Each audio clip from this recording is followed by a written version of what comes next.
everybody, to day 4 of the Cybersecurity Fundamentals Bootcamp. My name is Chris Johnson. I'm the Chief Operating Officer here at GoCloud Careers, joined by Mike Gibbs, our founder and CEO. Hi, everyone. We've also got in the background Alonzo, Tyrone, Leo, all of us from here from GoCloud Careers. Well, before I let Mike get into that fun stuff, I always like to give a bit of housekeeping notes for everybody. So we've set aside 4 hours for today. And the way that we're going to go about this is we're going to let Mike share the content with us for a little bit, and then we'll take a break for some questions, and then we'll get back to the content, and then we'll get back to the questions, and so on and so forth. Usually it's usually about 30 minutes or so of the content, and then we take questions. So the questions really depend on how many questions we get. The question periods we usually try to do up to 10 or 15 minutes for the questions. But if there's less questions, then it'll be shorter breaks. If there's more questions, then we might not be able to get to all of them, but we are keeping track of all the questions that come in. So if we are unable to get to all the questions, we will make sure to answer them outside of this live setting. But that has not happened yet, but I always like to make sure that you're aware we are prepared just in case that does happen. So we'll be going back and forth between the content and the questions, content and questions. Now, also, another piece of housekeeping that I always like to share with everybody is if this is new information for you, you're probably not going to get it the first time. So just understand that. Make sure you're aware. You might have to watch the recording a few times. You might, you will want to take notes, both while you're watching it live and while you're watching the recording.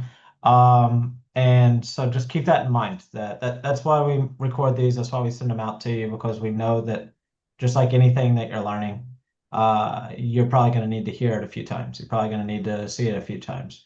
So make sure to take notes. Make sure to write down timestamps and such. And I finally got my notepad here. So if you've got a notepad, use your notepad. Or if you use the notepad on your computer, use the notepad on your computer. But just make sure you take notes, and make sure you review the content. But that's all I've got. That's my housekeeping. I'll hand it over to Mike now so that we can get into the content. So, and just also one last other piece of housekeeping information as it relates to questions. We will prioritize questions related to the content that is being covered. So also the content, if there's a question that's asked about content that we will be getting to, I'm going to encourage Mike to wait until we get to that content to give a full breadth answer to that question. In regards to previous recordings, we don't have notes to share with you. You take your own notes. So previous recordings, Mr. or Miss Green in the chat box there, those previous recordings are available for you on our YouTube channel. I'm going to ask Leo, Tyrone, or Alonzo or somebody to share that link to the YouTube channel so you can find those previous recordings. So those recordings are available to you. And that's all my housekeeping. I will hand it over to Mike now so that Mike can get into the fun stuff. Okay, so we have some fun things to do today. The first thing we're going to do is lots of fun. The second thing will be a little harder, but I'll do the best I can to make them both fun. So before I got into the cybersecurity world, I had two things in my background. One was a medicine background, which taught me architecture, and two was a very strong physical security background. very strong executive protection background. And that background helped me understand security in a way that most others didn't. So when I talk about physical security today, I'm going to try to tie it back to all the other forms of cybersecurity that you can think of whenever and wherever possible. Because I know most of you don't want to become martial arts experts, and most of you don't want to really think about getting a dignitary from point A and point B. But in order to keep our system secure, physical security is going to be absolutely critical. So I'm going to use security when I talk about physical security. I'm going to show you they're basically just cybersecurity concepts as well, just physically versus otherwise. So here's why physical security mix is so critical. So let's say we have the best assets. Let's say we've got $20 billion of intellectual property. And we have all the best firewalls in the world, all the best IDS, IPS systems, really incredible IDS systems, SIEM and source systems, and then somebody breaks in and steals things. They steal a bunch of hard drives and they steal the encryption key that's also not properly secured. You're done. It's all over. And it doesn't matter how much security you did and what else was perfect. So you can, if you can walk in and forcefully make someone do something else, you can easily get in. So we have to understand that physical security is as critical as any other component of security. So if we're going to think about a comprehensive security plan, I don't care what we're actually trying to secure. A hard drive that's going to go from New York to San Francisco with the new formula on it, that's a target. And even if you have the best encryption on the drive, there's still someone that's going to want to try to steal that drive if it's worth it. See, in order to get that drive there, there's going to be a lot of things you need to think about. Potentially multiple cars, some that are decoys, some that are real, potentially armored cars. What kind of people need to be inside of these cars? Is somebody flying a helicopter overwards to see what's going on? So there's a lot that actually goes on it. There's clearly going to be somebody that's monitoring the entire system so they can say, hey, don't go this way instead. So now you're dealing with these systems. The reason I'm saying this, does this sound anything like cybersecurity? We send all these logs from all these systems to a SIEM and source systems, and somebody somewhere can be monitoring these things. We have bodyguards at the edge of the network, call them, say, firewalls. It's all essentially the same thing.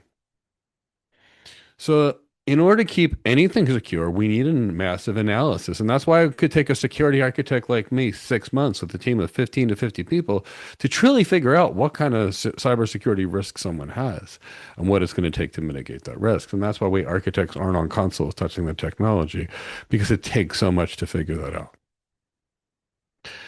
So we typically do some assessments. We may do something called the critical path analysis.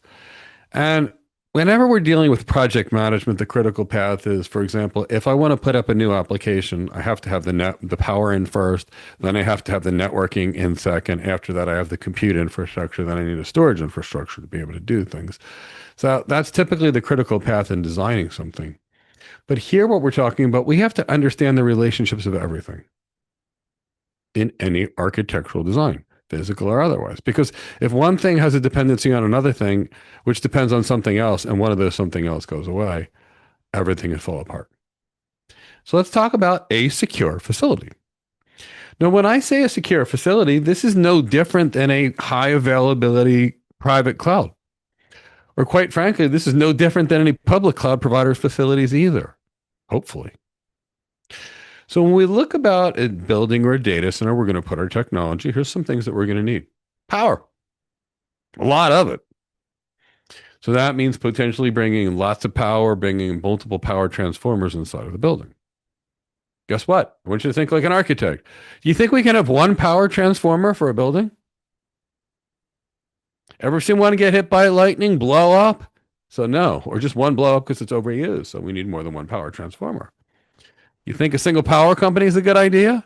Or if you have two power companies in the area, get power from two companies in case one power grid goes down.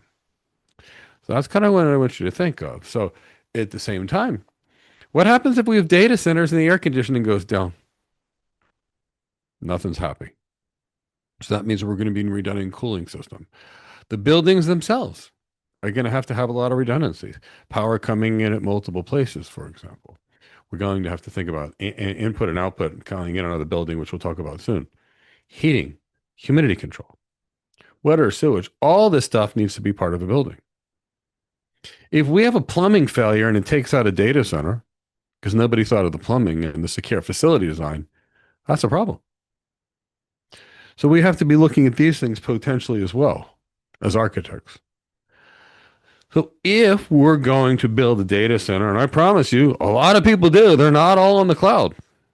And a lot of companies are building their own data centers because the performance is better, it's more secure, and it costs less. It basically gives you all three you would ever want: better, faster, cheaper in a lot of ways. Not in every way, but in a lot of ways. So when organizations design that private cloud, or a cloud provider designs a data center, or someone like me helps design a cloud provider, which is what I used to do in my life, we have to think about where is the location going to be?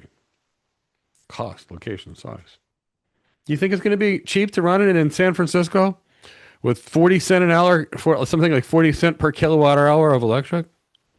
Or do you think it would be cheaper to run it in Kansas where it might be 5 cents a kilowatt hour for electric? 1/7 the price. Are you going to put a data center where it's an expensive area where everybody needs a high salary to barely survive? Or are you going to put that data center somewhere where it's typically far enough away that you can give people a good salary and they'll live very well? And they'll be real grateful for their job because it's a high paying job, which goes very far where they live.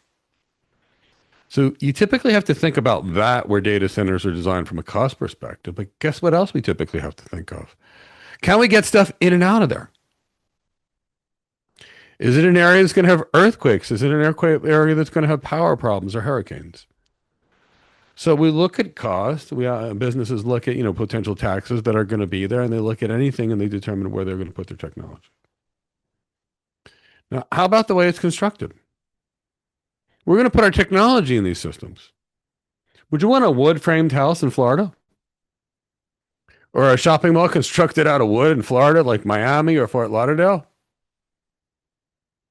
No, you wouldn't. It would just blow away in a hurricane. So in Florida, anything that matters is built with cinder blocks that have steel rods inside them, and then they fill it up with concrete for the whole outside of the houses. Now, is the building that's made out of cinder blocks more secure than the building that's made out of wood? From break-ins, for example. It's a lot harder to go through cinder blocks and cement and steel than it is wood. So all these things you have to think about if and when you're part of it. If you happen to be especially an enterprise architect one day, and you're looking at all these things that are going to matter. Also, we have to think about with data centers the proximity of other buildings and what those other buildings are going to attract. We may have something that's got a whole lot of technology and we don't want anybody to know about it. And the next thing you realize, there's going to be a giant club that's opening next door that's going to attract a lot of people. If that was maintaining obscure things in an obscure environment, is that now obscure anymore? Or are a lot of people going to see that? When we plan a private cloud, and I'm saying this for security because it matters, especially a lot of you are here to be architects anyway. So what else matters? What if you can't get high-speed networking in the environment? Can you build a data center without really good high-speed networking? No. What if you're in an area where to backhaul every connection is going to get prohibitively expensive? How about emergency response? If you have 5,000 people in a campus and the nearest paramedics are 25 minutes away, what does that tell you you need to do as a good security architect as part of making sure that building is safe? Give you any ideas or thoughts? Paramedics are 25 minutes away? Exactly, Jay. On site, we're going to have to put people there. So we may get closer to the city, which may cost too much. But if we're going to be further away, we may need to people on site that can actually deal with emergencies. Maybe have some EMTs and paramedics on staff, potentially a nurse as well. Maybe even a doctor, depending upon what things are going on. Because 25 minutes away from paramedics is very far, especially if it's a trauma where they have to come 25 minutes in and 25 minutes out, and you've got 1 hour in a trauma to do something about it and save the person's life. So that's what I want you to think about is every one of these things that we're talking about has an advantage and a disadvantage. The question is what's right for the business. So we always have to consider these things. Now, when we think about the building, we have to make sure that we're complying with legal requirements. But typically, you're going to want someone that's a physical security expert to help you design a data center. Just generally thinking. But things you should think about with a data center are things that are combustible, like fire safety rating of certain things, load capacities, even structural elements. And I know in some of the data centers that I designed earlier in my careers, I remember working with those folks quite a bit. Power, cooling, but also you've got to be able to protect people from breaking in, right? Is breaking in any different than penetrating a website from the outside? No. The only difference is the way that that attack is executed. But in some cases, it can be executed the same way. But I want you to realize it's all the same. So if we want to minimize our exposure from a network security perspective, we don't put many things facing the internet, right? If you can only come in through one internet connection, is that easier to put firewall off than if you can come in from 10 different locations throughout the network? So think about that for a reason. So when we think about that facility design, we also have to think about the same things for protecting our network. Do we want one location or do we want multiple locations? If we have networking connections in 4 different spots, that means 2 things. One is we can use the most efficient internet routing across our network, and we've got 3 backup internet service providers at all time. That's pretty great, isn't it? But we also have 4 places that people could come in and break in now. That's pretty not so great. So we've got more points to defend. So it's the same thing with the building. How many entries and how many exits do you want? If I've got 10 entry and exit points in a building, it's going to be real hard to defend that. Because if you put all your security people on 2 of the exits, you've got 8 unblocked exits. No, again, we're thinking of security architects. Now you've got 8 entrance and exit points. Can anybody tell me a really good opportunity here? What's good about this? Even if the defense of it is hard?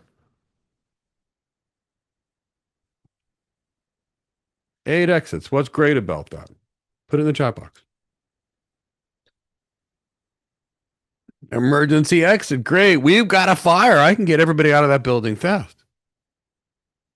Bomb, whatever. So anytime we need to exfil everybody out, we can do that very easily. So these are the trade-offs. So whatever's in that building, you're going to have to help design these things. What does that mean? Outside, you look for ways you can get in. Can you get into the firewall on the DMZ? Does your ZMZ backend is something else? Hopefully it doesn't. So what do we do here? We use something fairly similar. We look for measures to prevent forced entry, perimeter security, and as a network security, we may have some perimeter security with fences, for example, or walls. Making sure emergency access is available to those who need it. Well, that's kind of planning. That's kind of no different than making sure your system can heal something in an emergency. It's just really just a different way of doing things. Making sure that you have an alarm. Would you want your firewalls, your IDS, IPS systems, your same source systems to say, hey, there's something going on in your tech? You would, right? So, of course, from a physical security perspective, we use alarms as well. Hey, you might have something going on. It's no different. That's why I'm trying to give it the physical security and the cybersecurity way. I hope it's helpful. So every element inside your facility, everything you have is a potential security breach or it's enhancing your security. Either way. If I have a thick steel wall between 2 sides of my building, in many ways that's enhancing my security, right? A 4-inch steel wall. Most fires won't go through a 4-inch steel wall. That enhances my security, right? And most people can't use a hammer and go through a 4-inch steel wall. that also does. So that's the way I want you to start thinking with everything you think about. Every element in that building. The building has a lot of windows. Boy, makes it much more fun, but it's a whole lot easier to break in unless you use bulletproof like Lexan type windows.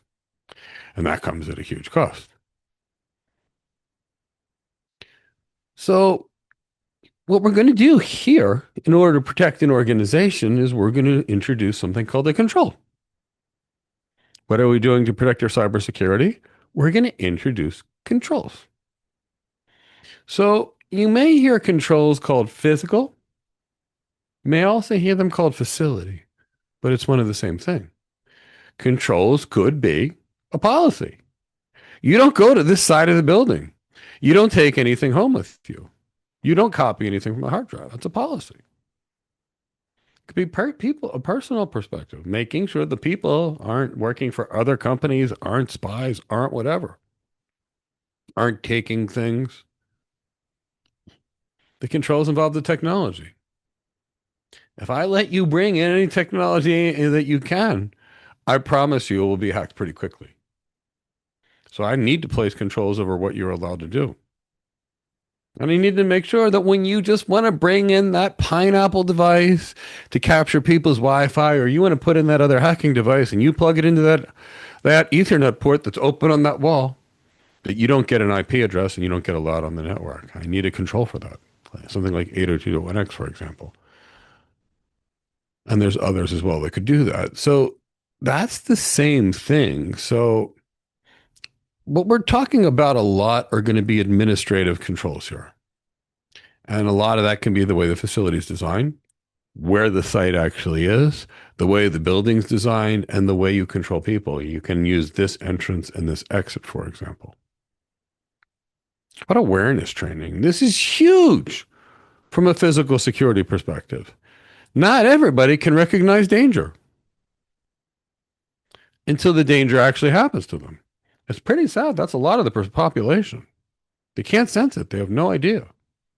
And then all of a sudden, out of nowhere, they're attacked because they didn't sense it. And others can sense it. So that's really what we're talking about when we put in controls. So everything that we say is physical doesn't necessarily mean it has to be physical. But that's what we're talking about when we talk about administrative controls, awareness training. Now, if I can teach you what an attacker looks like, you can walk around the parking lot and realize that normally, if you're walking at 3.6 miles an hour, somebody's not going to be walking directly behind you at 3.6 miles an hour at the exact pace that you are. If they do, that could be a threat to start looking around. Is that any different than me telling you don't answer emails that look suspicious when they come in? Check the headers. It's just awareness training, and that's the point here. How about emergency response procedures? Ever get it on an airplane? You know, that first couple of minutes they're actually doing, which most people don't pay attention to, how to get off the plane if there's a problem. Because they don't want everybody taking hours to get off the plane in case the plane's on fire. So that kind of emergency response, this goes into everything we do in cybersecurity. I may just happen to be talking about them right now from a physical perspective, but it doesn't matter whether it's physical. So we may have to prioritize the controls that we're going to use. Oh, and there's various controls that we can use. We can deter people. Any of you ever remember logging in and all of a sudden there's a banner that says use of these systems is only for authorized purposes, whatever. Anything else will be prosecuted to the fullest extent of the law. You logged into work the first time and said, that looks kind of scary. Well, what that is that's a deterrent control. There's a person in my neighborhood that I think is crazy. He puts a sign that says beware of dog in his house and he thinks that's going to protect him. It's a deterrent control. Now, there's no dog barking, which would be something that any criminal would notice in a second, but he thinks it's going to help him. So to deter. Signs, do not enter. That's a deterrent control. We can deny as well. You want to come in and you're just blocked. That's a control.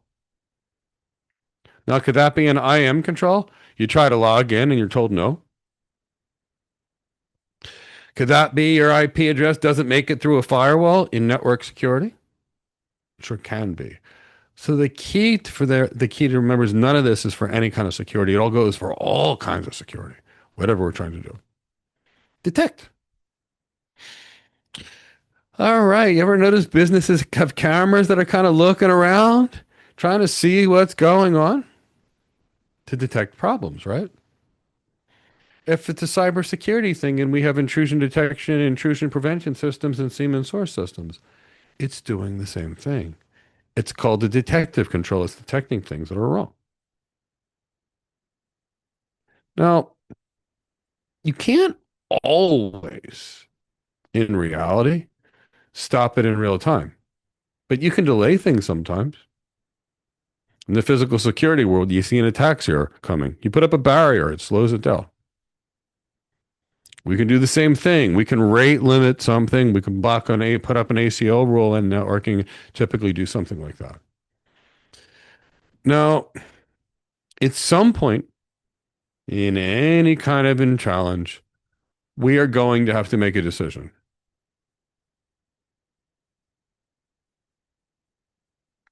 And that's kind of what that determined control is. Can this person get emergency access to these credentials for the next 2 weeks because it's necessary for their job? Okay, yes. Is this thing coming in a hack? And if so, how do we want to deal with it? And then the last thing we typically have to deal with in a site control is actually make a decision. And so we've considered two entry points or four entry and exit points. We were worried about the security of the four entry and exit points, but we've got 10,000 people here. Because we've got 10,000 people that could have to escalate quickly because there's chemicals we make here. We chose to use four exits and we'll have extra security people. So whatever we do, that's okay. Each trade-off gives us another option. If any of you've ever been a jujitsu player where, somebody makes one move and then you make a counter move and then they make the next move and then you make a counter move and it's physical chess. In many cases, that's what we're talking about here. So what could cause outages other than your cloud provider being so big and being so complex that it's near impossible to keep their systems up? So equipment is a big cause of outages. If you've got core routers that are going down, and they usually don't, but if you do, they do, you could have a network outage which could take the entire thing down. If your power and your backup power and all your power control things fails, I promise you, none of your data center will work. None of it. One of the cloud providers went down and they blamed it on a power failure and their power systems not being able to come up. But the key is you could have 10 power companies, but if your power system won't let you use more than one and that one goes down, you're in trouble. So kind of think about that equipment failure. So when we design systems, what do we look at? Well, we have no single points of failure. That typically means a single cloud either is a single point of failure, no matter how many availability zones and regions used for lots of reasons. But it also means we have to look at the mean time between failure of each component. A core router from Cisco may have 2 million hours mean time between failures or more. Because those things are meant to go nonstop and not break. But I promise you that $90 router you got or $500 router you got at Best Buy does not have that same level of availability of that core Cisco or Juniper router that may have been $1 million for that router. And the other ones are designed for home use. So we have to think about them. We plan. So how often does it fail? And also, how quick is it to fix it when it does fail? Why do I need to think about that? From a physical security perspective or anything. If I've got something that almost never breaks, but when it does, it's going to take 2 weeks to get apart, can I survive that? Probably not. So I may need to reserve parts for that. And that's something that organizations have to think about, that you want to think about from, let's say, an architect perspective is how long do you can get it fixed? And if not, how do you mitigate that? So a little bit about cabling. If you're not a networking person, let me show you this because because I think it'll help in many cases for you to understand, when they start talking about demarcation points. So let's say here's your building. Let me get rid of the fill in here so I can show you. Now, as soon as you get in this building, there's going to be this wall over here. And the service provider stuff sits on this side of the wall, and your stuff is inside of the wall. And it kind of gets kind of interesting because, this could be your wide area network port that you bought. And this is something that they put on the outside to terminate that wide area network port that actually gets plugged into your systems. So in networking, we typically call that the point of demarcation. But typically, this is to you in the outside world. So this is the outside world. And I'll show you the two different outside worlds. So the outside world could be the rest of the company.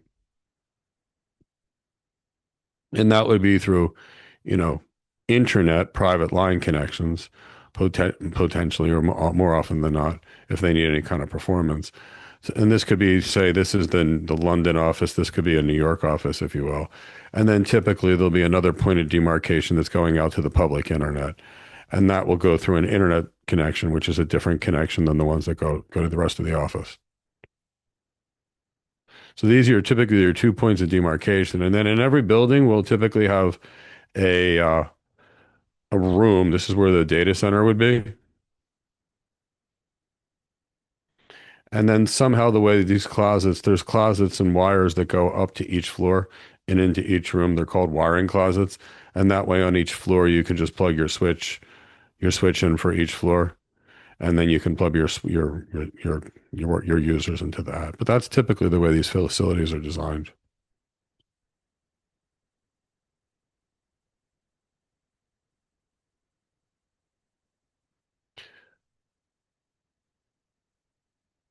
So for You the want to rest take of it, some questions before we, or see if there's any questions? yeah, sure. All right. I saw you pause for a bit. I was just like, I think he's moving to the next topic. So let me pause and see if there's any questions here. So we got one question here. In my experience, many banks or financial institutions are unfriendly to VPN users. In my experience too. They will block access when your VPN is on and allow access when your VPN is off. Although once you're in, you can turn your VPN back on. But why do they do that? It depends what kind of VPN. So if you are leaving your house going to some crazy public VPN on the internet that's offered as a private VPN service, you could be any group of thousands of people and thousands of hackers, and they have no idea who you are. And that makes you much more risky than if they knew exactly who you were from your IP address and knew that it was legitimate, those types of things. It's much easier to monitor. Now, having said that, you know, if you have a legitimate VPN, and what I mean by a legitimate VPN is if I was home and then I VPN'd into, say, the Cisco corporate network, generally speaking, my bank would allow me to do my own banking transactions there because it would trust the site or block or the few IP addresses that were coming from Cisco as a legitimate domain. So that's typically the thing. If it comes to you encrypted and it's very hard for you to read it, you can't really protect your system. So that's why they're probably blocking some of them, specifically if you have well, not a corporate one, but the kind that people click and say, this is for internet privacy. But I wouldn't know that I would actually count those VPNs for real internet privacy. And you know what? And the reason I'm saying this, Steve, so let me show you the two kinds of VPNs because it's a really, really good question.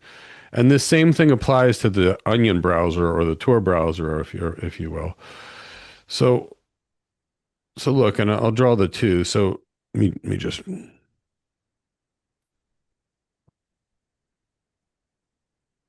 So this is you,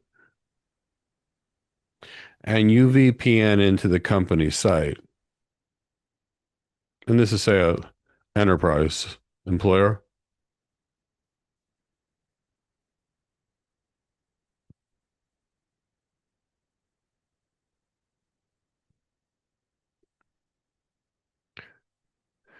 Once you leave and you VPN, assuming they're using a full tunnel, which most companies are, your IP address is now assigned by your employer. And when you go to your bank,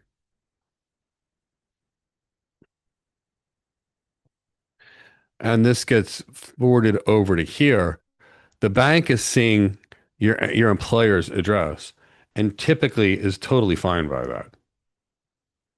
Now, here's what a lot of people do. People are doing what they call privacy VPNs, and I wouldn't use one of these. And here's why I wouldn't use one of these. Here's a privacy VPN. So this is Cindy, and she's in Florida. Cindy loves to go to the internet and create all kinds of chaos. So she decides she's going to get a privacy VPN. Now, this privacy VPN has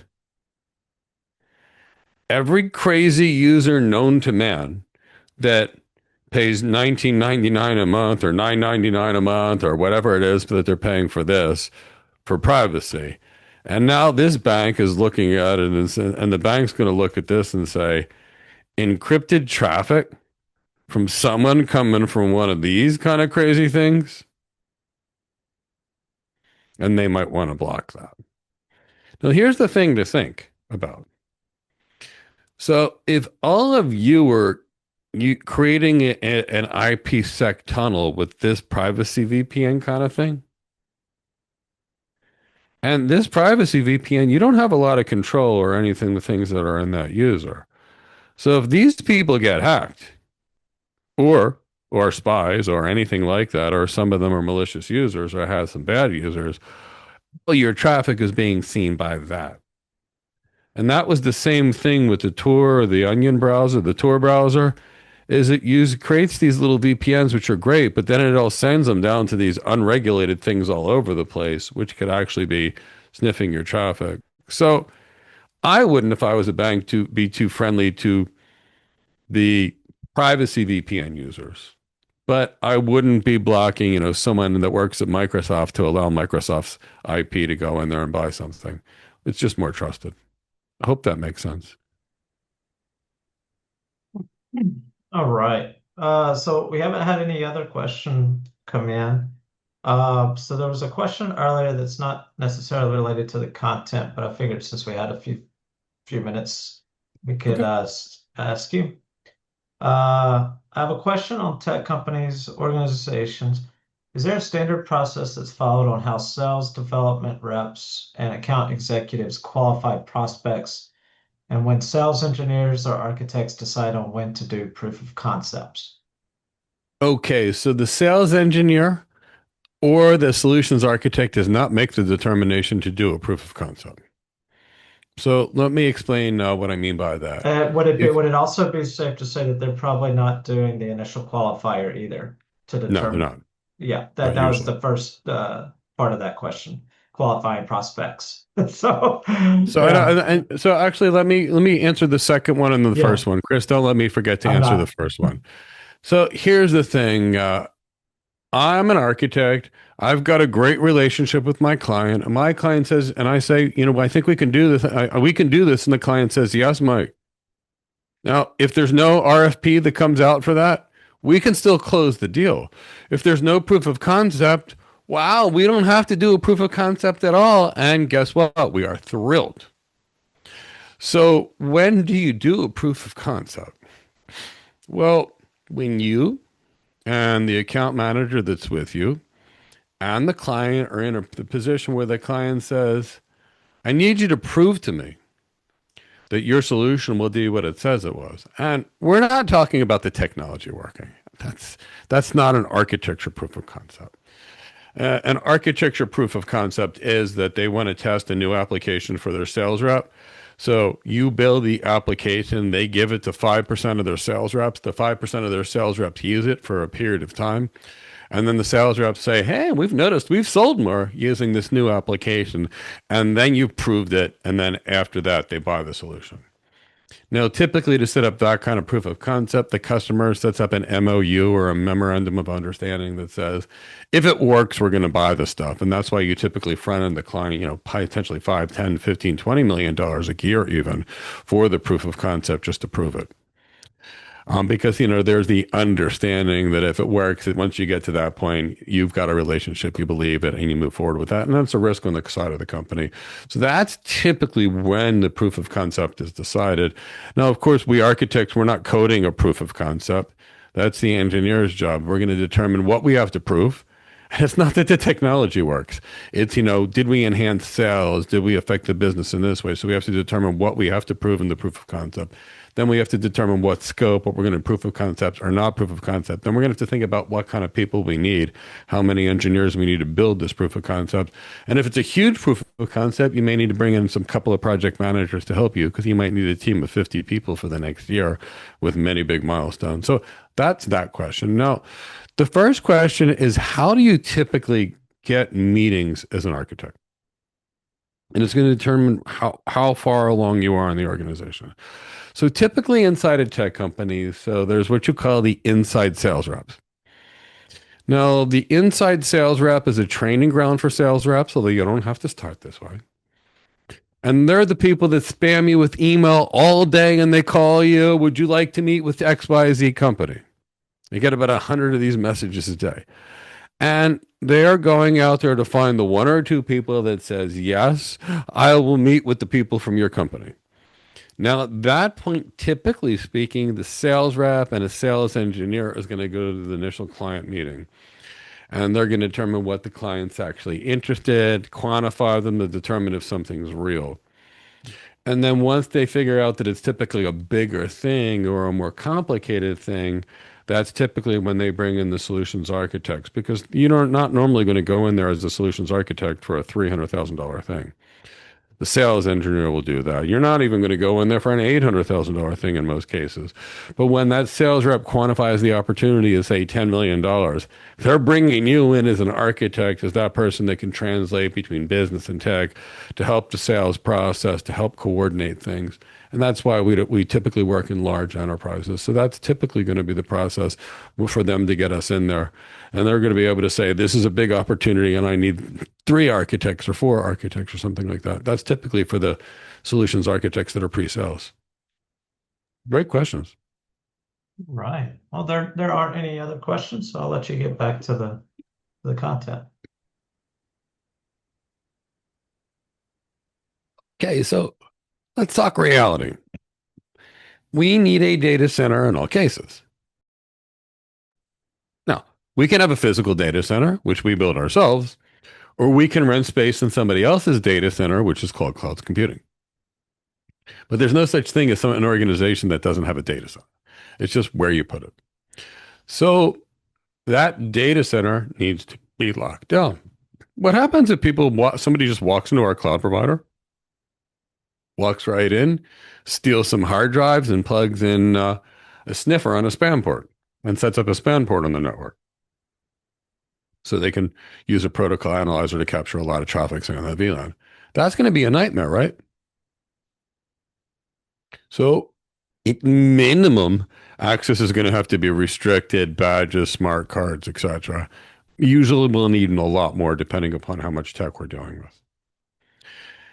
Now, our firewalls now do something really cool, especially behavioral anomaly detection firewalls like the new Cisco ones or Palo Alto ones or Fortinet ones, not necessarily the cloud providers ones, but these do. And here's the coolest thing. So the firewall is doing its thing, watching us along, and all of a sudden, it doesn't like something. And it sets off alarms and it says, hey, I think something's going on here. And that's an intrusion detection system. Well, in our environment, we may have them too. So if we've got cameras and we've got motion detectors and people are moving in places where they're not supposed to move, it's the same intrusion detection systems that we're talking about anywhere else. So we're going to have that. And intrusion detection systems could be technology, like things that detect your motion. It might involve security people walking the hallways, for example. It might be things being automated, motion detectors, and any kind of monitoring techniques you want. SIEM source systems, IDS, IPS systems. It's all doing the same thing. It's no different. It's all how you think about it.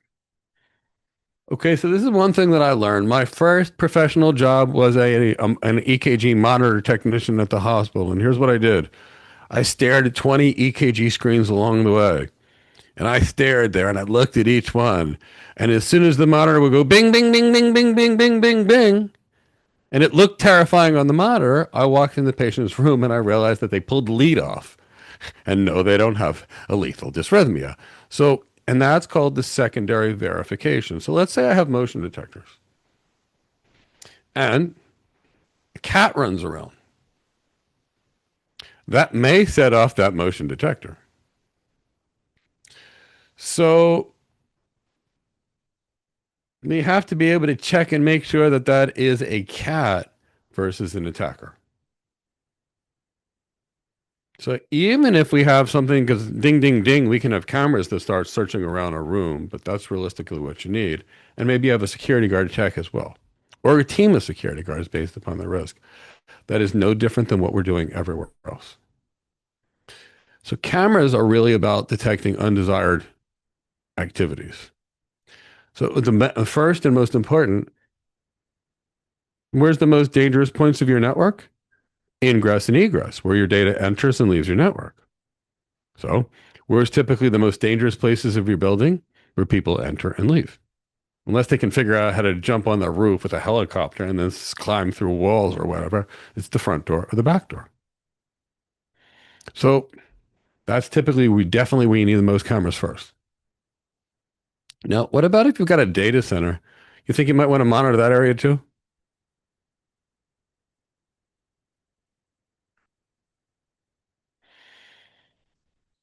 So a lot of companies have backup tapes still, backup disks, backup hard drives.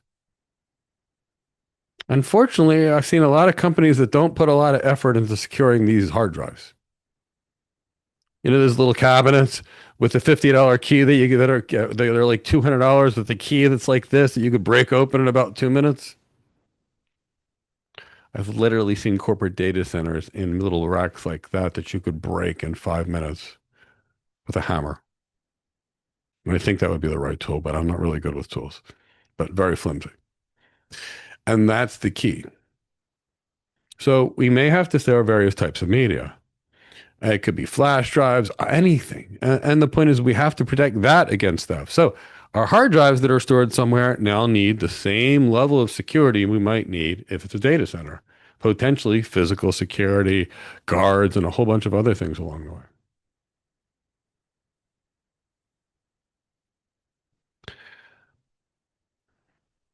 One of the things we actually have to think about is storing evidence too.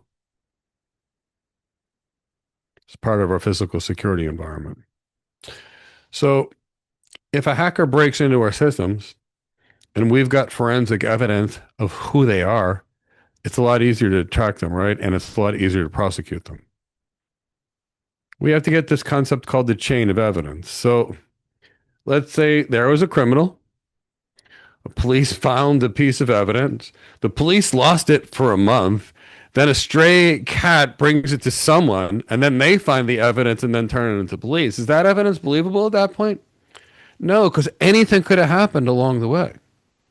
And who knows what the cat did along the way and who the cat brought it to, because cats like to steal things and do all kinds of cute, mischievous things. At least mine does. So, you know, there's these kind of things going on. So we have to think about that. So for evidence, we take a forensic image of a hard drive. We need to be able to store that evidence and protect it. So we always need to think about that. And at some point, we're going to need to do a root cause analysis.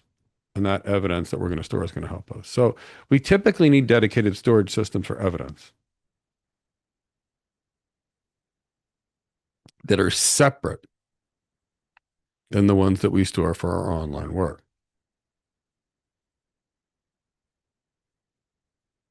And these are typically things that are protected from the internet.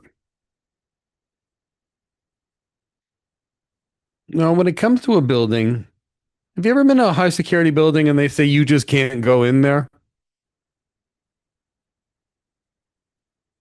Or you just want to because you can't figure out why you can't, but you just can't go in there. Well, that's restricted work areas. Now, look, the only people that are allowed to access this subnet are coming from this one subnet with an access control list or a firewall. It's no different than in order to get to the restricted work area, you've got to have the badge and then provide a retina scan.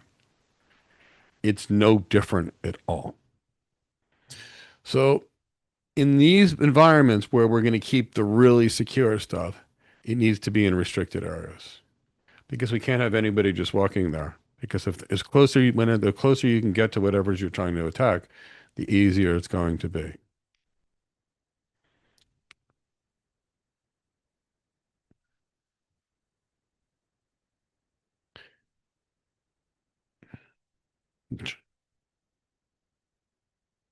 So I want to cover that. So let's think of a couple of things in technology that you need to think of, because many of you may be cloud architects or enterprise architects or others along the way. We have to maintain the right environmental conditions for our systems. When our systems get too hot, they slow down, and they slow down a lot. If there's too much humidity, we get electrical damage and sparks, which takes our equipment down. If it's too dry, we get fires and static and other problems. So there's never an easy, perfect thing. So typically speaking, for data centers, you want to keep them between 18 to 27 degrees Celsius or between 64 to 80 degrees Fahrenheit. That's typically where they're kept at. And they're kept that way for a reason. Used to be much colder. A lot of the systems can get away closer to 80 degrees. And then now we're dealing with high performance GPUs, and that kind of 80 degrees is not so good. So now we're using liquid cooling to try to keep them a little better. So if your data centers and you are the architect, the chief architect, for example, it requires cooling systems and power systems. All I want you to think about and realize is that means they're going to need maintenance. We can't just ignore the power because the power becomes important. We can't just ignore the cooling.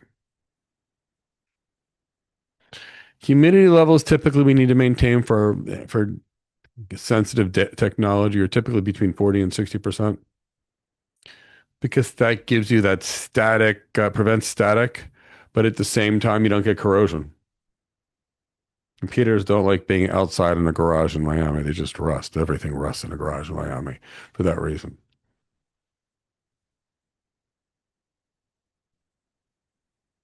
I never thought of this. One of the mistakes earlier in my career that data centers, the racks have to be designed intelligently. Generally speaking, with some overhead vents, because the power comes, what happens is these systems are hot, air comes in the front, and hot air goes out the back. So typically speaking, a data center that can force the cold and then suck out the heat behind that typically does very well. So think about that just if you're ever in that typical side of the environment.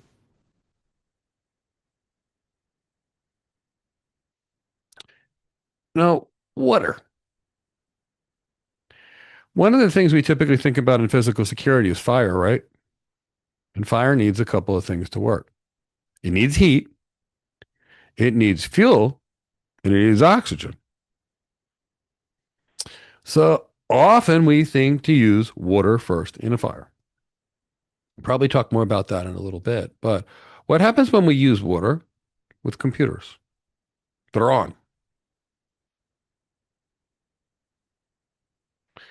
Not a good combination. So the key is we have to think about what are issues in a data center, where the pipes actually are is going to be absolutely critical. So I am not an expert on any of these things, but I've seen it. I've seen bad pipes that were over the systems and the servers that leaked and all kinds of incredible things. So that's not something you're typically looking at. So typically in a building, you want to keep them farther away whenever possible from your tech from any kind of water issues. Now, that gets into fire suppression and detection, and we have to think about that. We don't want water putting out our electrical fires. So we have to think about preventing and detecting things. So if we've got flammable materials and we store them correctly, they're much less likely to be a problem. Uh, if we maintain our electrical systems, they tend not to be a problem. If we don't, we have them. If we have people that are careful at what they do, they're typically less likely to make a problem. So if we think about it, now fire is an issue, right? So what do we want to do if there's a hacker around? We want to figure it out pretty quickly with our IDS, IPS systems, SIEM, and source systems. If we've got someone that breaks in, what do we want to do? We want to find them with our cameras, our dogs, our security guards, whatever. We want to find them. Now, what do we want to do if a fire breaks out in the building? We want to find it as fast as possible for the same reasons. Because if we can detect it early, just like detecting the person that's trying to break in before they break in, it's a lot better than after they broke in and kidnapped half of your staff. So we typically need some good flavor of fire detection. Now, with fire detection, we need something to put the fires out. And that's typically what's called your fire suppression system. So probably going to talk a little bit about that for a second, since if you ever take a CISSP exam, it's going to pop up. If you're ever in an architect position, somebody's going to ask you these things at some point. So when it comes to fire, they call it the fire triangle, which I talked a little about before, and that's heat. You have to have heat. This piece of paper, I don't know what's on it, but this piece of paper itself is not going to burn. Just sitting here. Now, if I can heat it to 451 degrees, it will burn. But just sitting here without the heat, nothing is going to happen. So some things we can do is protect an item. You've got some papers, you've got a fireproof safe. It's got a lot of, it protects the heat for a period of time. The second is fuel. If there's no fuel, there is no fire. You are not going to see a huge fire in a pure sand desert area by itself. Now you take a forest that's I can't think of the word it's not dehydrated, but it's extremely dry. Sorry, my medical brain goes first. Now that has the potential to start fire.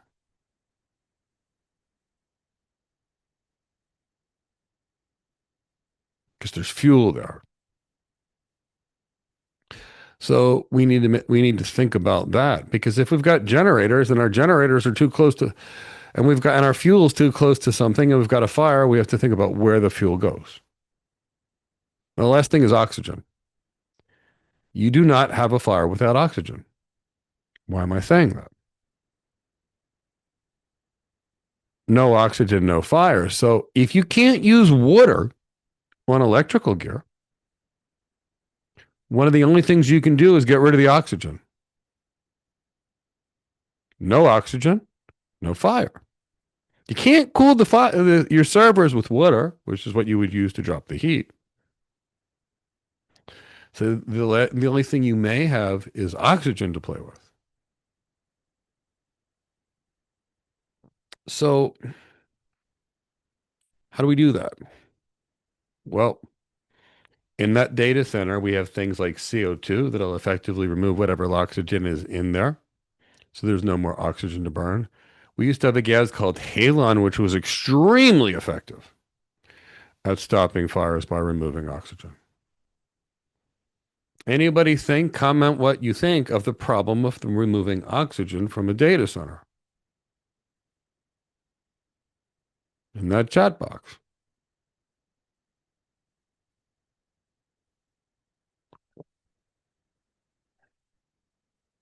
Fred, exactly. We can't breathe if there's people in there and that oxygen is sucked out. That is a problem.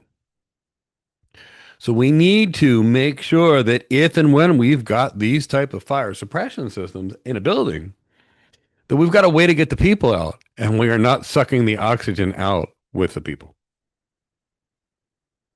Just always think about it, because there's always people everywhere. And the reason I'm spending a little more time here is these are not the things most people think of. I spent 7 years as a firefighter paramedic, paying my way through school. Unfortunately, I've got to see all these things. So fire extinguishers can be fairly helpful depending upon what they're used. But using the wrong fire extinguisher, I hope you would understand, would make things wrong, worse.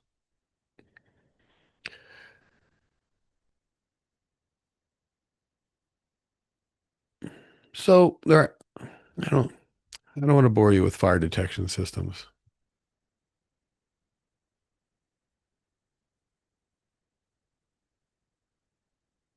So let's talk a little bit about more, physical security and segmentation. In the networking world, I have my demilitarized zone, right? That's where my web servers are outside my network. And then maybe I've got a data center and a restricted staff. What about the guests? Have to be able to accommodate guests. I have a bank. It's got a vault, right? That vault's pretty important. The tech in that bank is pretty important, but I still have guests coming in and out of the bank. So we have to be able to work with that as well. So typically we have to designate in a building that we would have a public area where people are welcome at, a private area, which is typically where your employees or your clients or whoever's supposed to be able to come in is allowed to access, and then public areas. And then a restricted area where only certain things are. So we may have to think about that. Now, segmenting it that way, our building is no different than segmenting it by having three separate VNets or VPCs, or having access control as VPCs or subnets. It's no different. Now, we talked a little bit about perimeter security, but actually, I'm going to draw out the networking side of this, and then I'm going to draw out the perimeter security for a building because I kind of want you to see the two. And if you ever didn't understand why people are at such a disadvantage in many cases with cloud computing, it's not because cloud computing is not good. It's for example things they don't understand, and a lot of it comes to perimeter security. So look, this is an old school environment.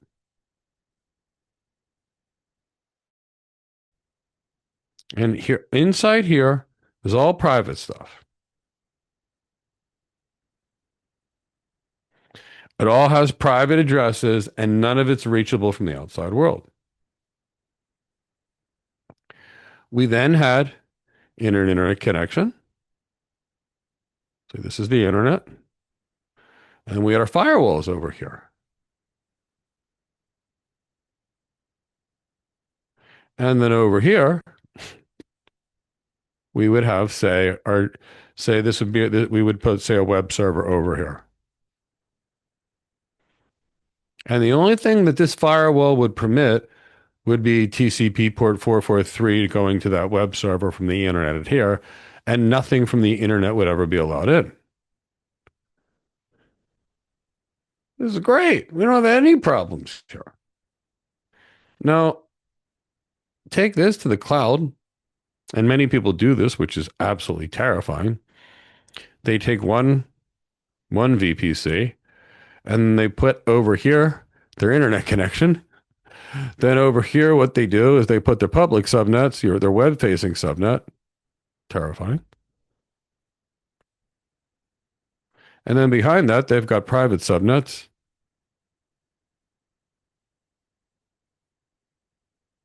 And maybe an access list between them.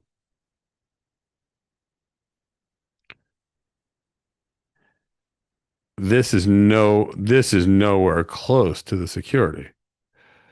But here's that you would typically get with the original one. But here's the other thing to think about. So let's say in the cloud, most people use object storage for their storage. So let's look at object storage here. And the reason I'm showing these cloud weaknesses is not only so you know how to protect against them, but you understand where they're coming from so you can defend against them, but I'll also help you teach physical security as well. So here you typically have object storage in the data centers. You could have object storage, you often have file storage, but let's just say it is file storage for whatever.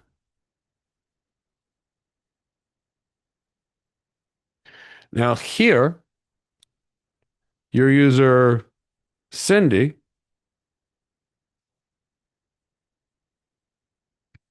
Cindy is really, because she's a cat, is really bad about knowing whether how categorizing her information. For example, to her, if it has tuna, it's considered top secret. But if it's got anything else, she just doesn't put everything. She views it as like just public, regular permissions for everybody. So Cindy does that in file storage. She places the wrong permissions, and guess what? Nobody outside the world can get it. Why can nobody outside the world to get it? Because this storage is not connected to the internet. So if Cindy does something goofy, which she does all the time, she's a cat, nobody's accessing her things. Now, here's the problem. In cloud computing, the storage is connected to the internet. So this object storage is connected to the internet.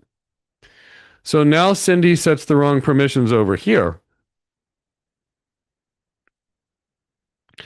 And now, because Cindy didn't know how to set the permissions properly, the whole internet can see it.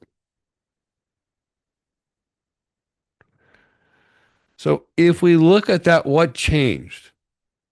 The perimeter. Here we had a hard perimeter, and here things are connected to the internet. There's more perimeters, there's more exposure. Not saying cloud computing is bad, not saying it at all. I just want you to see the way we have to do that. The perimeter could be one of the places where it's easiest to attack. So let's have some fun with it. Plan our high security data center environment for fun.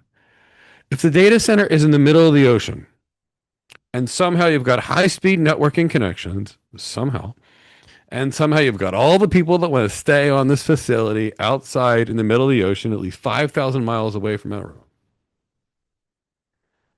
That's not going to be very hard to protect, to defend, to protect, is it? How many people can go out 5,000 miles in the middle of the ocean? Can your regular boat handle that? Get you out 5,000 miles? Probably not. So you're somewhat protected. Of course, big boats can come and other things, but you're somewhat protected compared to if you were in the middle of, say, New York and you could be reached at any one street. Not that there's anything wrong with New York. It's just a lot of people versus an area where there's nobody. Now, with that, now you got a whole ocean to protect against. So you now have to protect both sides of that. Maybe you'd have aircraft carriers. I don't know. But the point is you could think about how you would do it by the perimeter. So when it comes to a building, we have the same perimeters that we have in networking. And then we need to think about what we can do. So I can put a fence around the building that's 3 to 4 feet tall. Everybody familiar with the 3 to 4 feet tall fences? They were all over the place where I grew up in Philadelphia. And you know what the kids did? We climbed right over it because it was only 3 to 4 feet. Now, fast forward, when I was 50, I wasn't climbing over anybody's fences, not because I couldn't do it, because we just now know not to climb over people's fences. So when it comes to fence-based security, you can think of 3 to 4 feet as to deter a casual trespasser. Now, when the fence becomes 6 to 7 feet, it becomes a lot harder to climb. And that'll deter people that are not super motivated. But the determined ones will still get through. Now, when a fence goes over 8 feet and is typically equipped with a barbed wire or razor wire, most people don't break through. Most. Now, think about that. If you've got that around the building, it's going to be a lot harder to get through, assuming it's legal where you're at. Now, in networking, we have a network-based IDS IPS system. In perimeters, we've got perimeter-based IDS systems. And you can see it's a special kind of fencing where it's got 2 or 3 fences. And what this kind of looks like, there's a reason I'm showing it to you because I always thought it was very cool. And the reason I thought it was very cool is this reminds me of some other concept in network security. So look at it this way. Let's say that this is my building. And I've got this fence.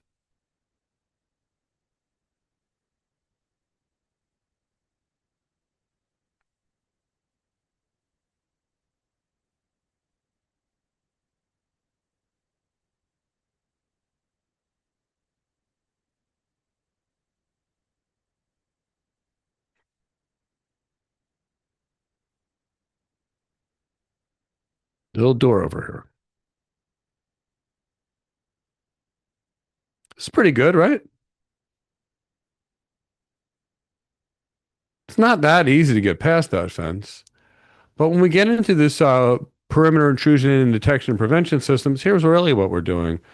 We have multiple layers of fences,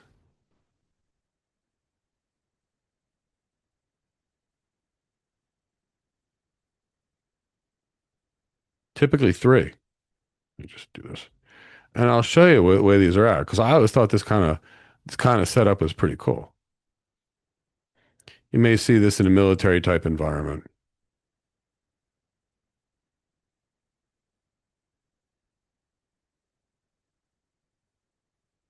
And of course, these fences would go all the way around, including the front. So now at this point, what happens is, if if something gets past this first fence, you now know to send somebody over.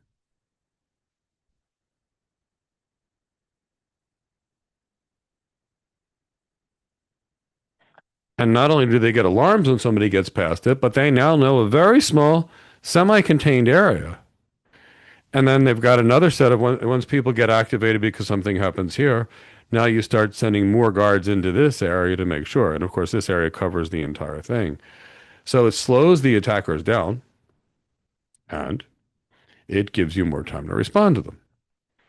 Now, if you had a demilitarized zone where you had this, just to think about it, you had a next generation firewall from, say, Cisco, and then right behind the Cisco next generation firewalls, because you just want to make sure that if the Cisco firewall works, it doesn't work. You've got a Palo Alto firewall, and then heck, you put an ACL on your switch or the layer at the router that's connecting to that. This is the same thing. And what is that? That is the concept of defense in depth. We have one. We have two. We have three. So in this case, and I didn't make up the term perimeter intrusion detection and assessment systems. I didn't make these things up. I don't like jargon, but that's exactly what we're talking about. It's no different than what we're doing from network security perspective or any other one of these security things. That's why I always love physical security so much, because it's just this way I think to every other kind of security. Now, the fence. Fences can be active. So if I've got a next generation firewall, a good, strong behavioral anomaly detection, you try to come through that firewall senses it and kicks you out, right? That is intrusion detection and intrusion prevention at the perimeter of security. Now, if the fence we have is electrified and somebody goes to climb it and they get enough of a zap that they don't want to climb it, but not enough of a zap to get hurt, that is not much different than a next generation firewall kicking somebody off of the network. And there's all kinds of things they can use, and whatever is legally appropriate, whatever is morally appropriate. I'm not here to determine that, but I'm telling you how some of these systems are designed. Now let's talk about a gate and why gates matter. So let's go back to that last, and I'm not the prettiest drawer in the world, but I really want to get the point here. So we just built this entire environment, right? Now, to be fair, let's actually, now I probably should actually finish the rest of my walls.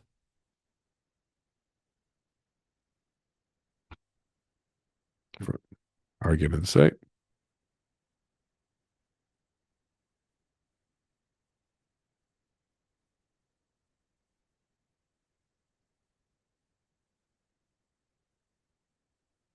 I'm intentionally going to use multiple layers of gates here because it will help explain other things that we do in security as well.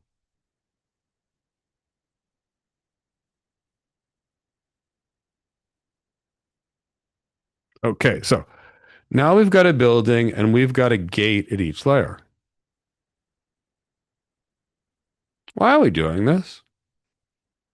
Well, if this is near impossible to get through, especially if these walls are 20 feet high and then this one's 12 feet high and has whatever, this becomes the primary point of entry. So what we're trying to do is we're trying to make it near impossible for people to come in any other way, and then they have to go this way. And that's why we use a gate. Now, if this is the prince and princess, these are going to be some pretty thick gates. By comparison, if you've got stacks of photos of your cat, you're probably not going to spend massive money on these gates. But there's one other thing that I want you to see about these gates, because it does something else. And I want to show it to you from another kind of security. So what happens, for example, if massive traffic tries to come here at a lot of time, where 500, we can only handle one gate at a time. But what happens if 500 try to come here right now? And we can handle one at a time. And that gate is so firm that only one at a time is going to get through for a period of time. And maybe the gate can fight off one at a time for 30 minutes. What did that gate do in the concept of security? Put it in the comment section.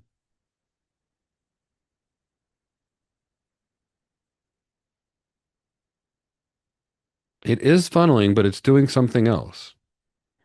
And it's the same thing we're going to do on our networking gear.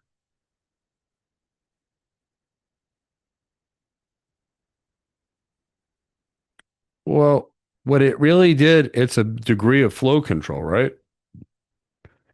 So they all want to get through, but it's the process to go through one, to get through the next, to get through the next. So I limited the rate of the attack. And I'm going to call it rate limiting. And why am I going to talk about rate limiting? Because to protect an API, we may rate limit the number of requests it can get. If we've got a DDoS attack, we may want to rate limit the amount of traffic we're coming. And it's for the same reason. So when I said I was going to talk about physical security, I meant to do it from a global security perspective, since I know not everybody just loves physical security. But that's the same kind of concept that we're there.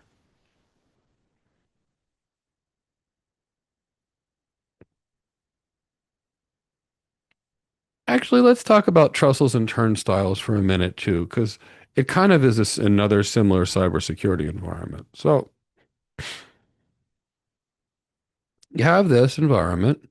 This is and this is the building itself.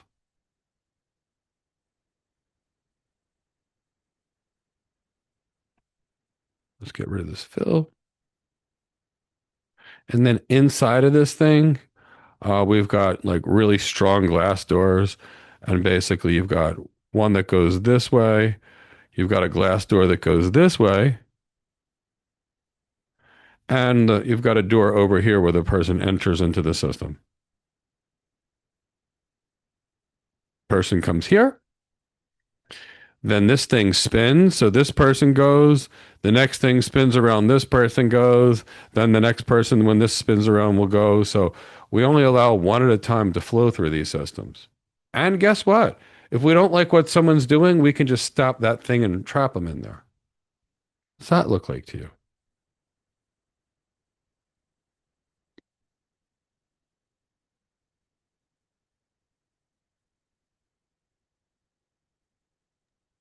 All right. Let's do some questions, Mike. Okay. If there's any questions, let's see. We have one just come in. This is regarding storage. Block storage, object storage, and file storage can be used by hard disk drives, solid, okay. It can be used by hard disk drives, solid state drives, and tape storage. Is this correct? So I guess this one is not related to the content, but So as a rule, it's not the hard drives themselves. And let me explain to you what I mean by this. I can take 10 magnetic hard drives, 10 SSD drives, or 10 NVMe drives, and I can put them in a RAID array. And once they're in that RAID array, I can determine whether I want it to be block storage or object storage based upon the selection that I'm choosing. Now, if I want it to be object storage, it's going to be very different in the way it works. We're going to have our data. It's going to be translated to an object when it hits that object storage. It will be placed in that environment and just is in the form of an object. There'll be a pointer to that object with some metadata to that object, for example. And it'll be write once, read many times, meaning if you change it, you can't change it. It's going to have to be modified into new versions each time. So, it's got that characteristic. Now, instead, I could put it into another type of network-based storage and say, hey, instead of turning into object storage, I want you to write your data into blocks. And by writing into blocks, it looks and feels a lot like the kind of way you would write to your file storage in your hard drive. And that way it typically does well as a virtual hard drive. But what we like about it is it decouples the servers and the storage. Now, let's be fair, block storage is very slow compared to traditional hard drive storage, especially an NVMe drive. But it's the fastest we're going to get on a cloud. So, that's what we're really talking about that. So how we choose to use that hard drive is and have it set up is going to be more related to what we want, because those same hard drives could be used as file storage too. If you make it as your boot drive on your Linux system, Windows system, Apple Mac, that's file storage on your system. But we could still make a file server like a Windows file server or an NFS file server, and that could be any of the types of hard drives. So it really isn't about the hard drive themselves. It's about how the storage environment is designed.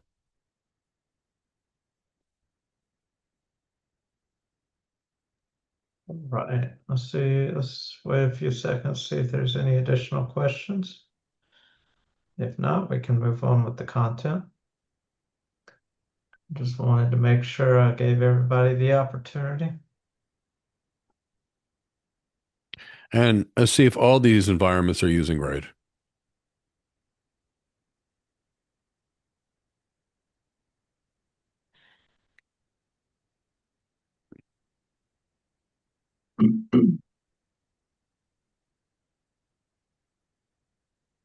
All right. Well, doesn't seem to be any questions, any additional Okay. questions. So I guess I will let you get back to the content. Sounds good. So let's get back to where I was headed before with this door, that the door was spinning. What's so cool about this?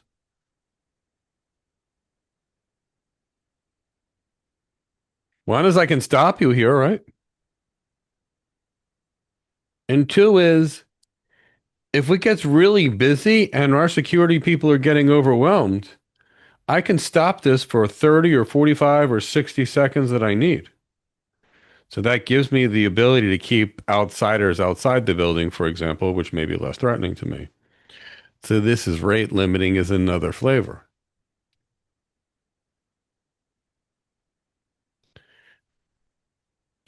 In networking, if we have too much congestion, what happens is we get all these TCP starts and restarts. So we determine if there's something called weighted red, where we just incrementally just start throwing out traffic, is very similar to what we're trying to do here. It's very similar to rate limiting any interface that we have. We're doing it again for an API that we're rate limiting. So often used for the same reasons. That's why I wanted to kind of go there.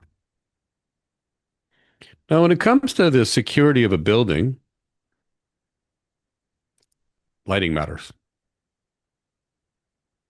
Now, having a well-lit building will definitely deter a casual trespasser.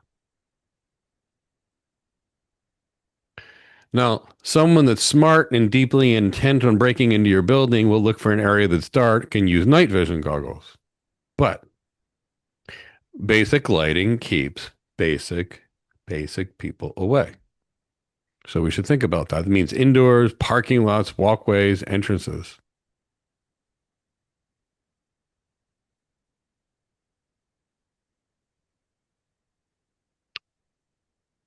Exterior lights typically should be from dusk to dawn on all real corporate building environments for that reason.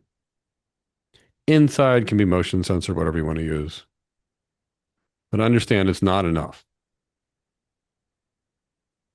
So let's talk about static determinants, things that keep people away versus more active detection systems. No different than a static policy on an access control list versus a layer 7 firewall looking for everything that's going along the way. It's no different. So an active form of a deterrent system is guards. That's active deterrent because it's one thing for an alarm to go off. It's another thing for potentially armed and dangerous security to find you. They're not the same. So that is an active form of perimeter security. And there's lots of trade-offs where you put your people. If you put your people in a high position, they can see things, but they may not be able to defend things lower. Of course, sometimes an elevated position is better, but we're not going to really talk about those types of strategies in this discussion of physical security. But, the key to understand is we have to think about where the people are put. Now, how about dogs? Anybody ever seen one of the a dog that's trained to be a scary dog? That would scare me away. Unless I brought a trained lion with me, because I'd be the person that really loves cats that much. But, a lot of people will be deterred by the guards. And they are a great form of detection. They make lots of noise. They can detect lots of things, and they're fast. Here's the other side of it. Have any of you ever worked with highly trained dogs? Like highly trained dogs. They're very expensive to train. Tens of thousands of dollars to train them properly. They require a lot of maintenance. And somebody comes and attacks you or tries to attack you, and then your dog hurts them, you could potentially be sued. So we always worry about the liability with dogs for that reason.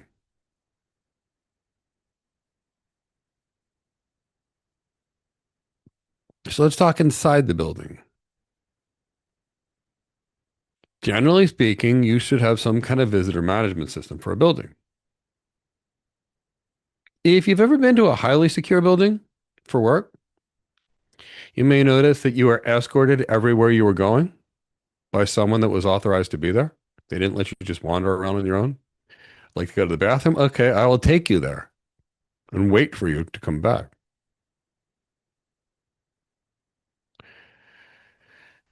Now, that kind of environment makes it a lot harder. So with visitors, you can control things based with keys, combination locks, badges, some motion detectors. Just think about everything else. And it's no different than you do on the network. It's all the same. Here's the next one. So when somebody comes in, you know how we used to have people sign a log? This is Mike. I'm coming in. It's 09:03 and I'm 3 minutes late when you walked in the building.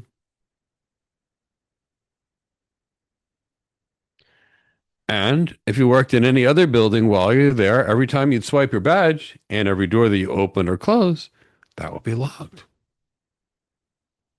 So, can any of you think of an environment where before I let you on the system, I have to determine that you are who you claim to be, and then I give you a badge which determines what you're allowed to do, and then I keep track of everything that you did? Any big concept in cybersecurity that covers those three things? Comment it in the comments section over there, because it's no different.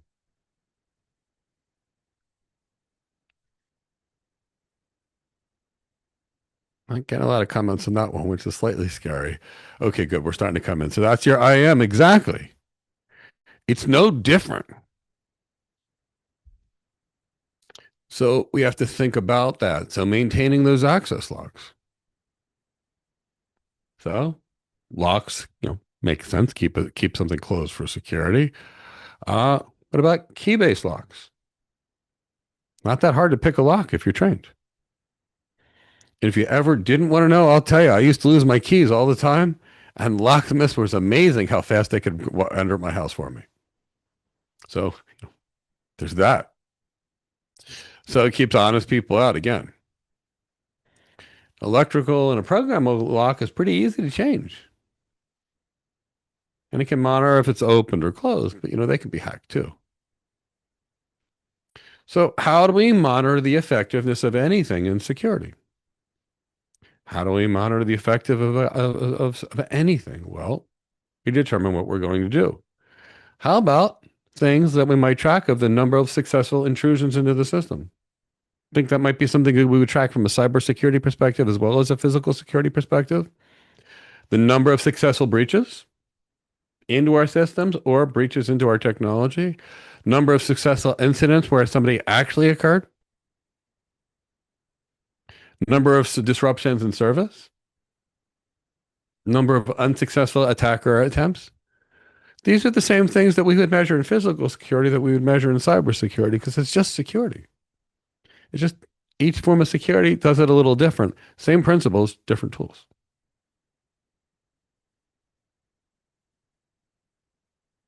All right. So we covered physical security. And after that, I am going to talk about some cryptography. But before I do that, I want to see if anybody has any questions on this or any, because I covered a lot of physical security pretty quick. See if anybody has any questions.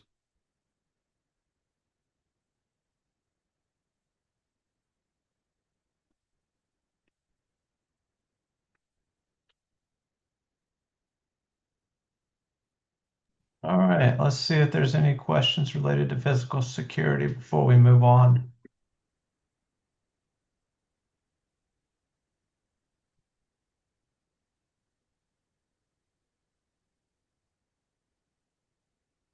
And if there's not, that's perfectly fine.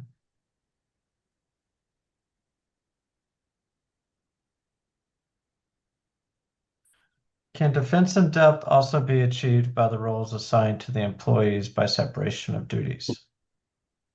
So, Fred, yeah. So, defense in depth got a goofy name recently. And what happened is that people came in and they looked at old school defense in depth and said, we don't like it. And they created the new version of defense in depth called zero trust. Here's what defense in depth means using more than one form of defense.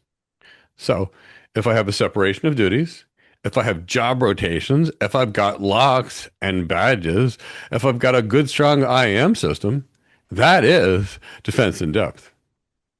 And the more things you use, the greater it gets. So it used to be, and what did we use? We did heavy duty perimeter security, firewalls, IDS, IPS, systems access control lists externally.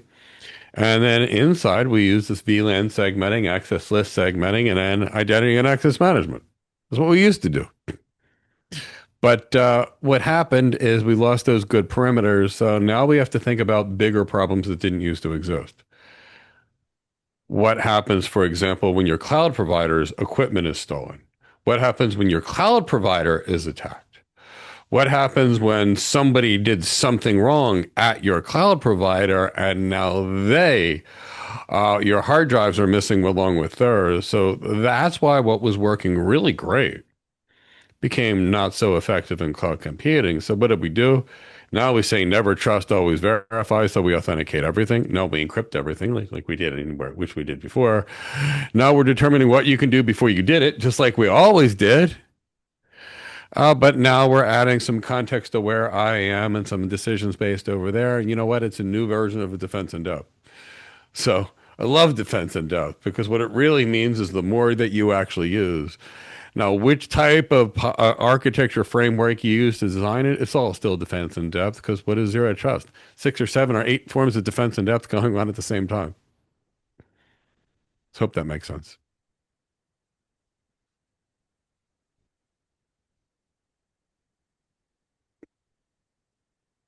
All right, let's see if anybody else has any questions.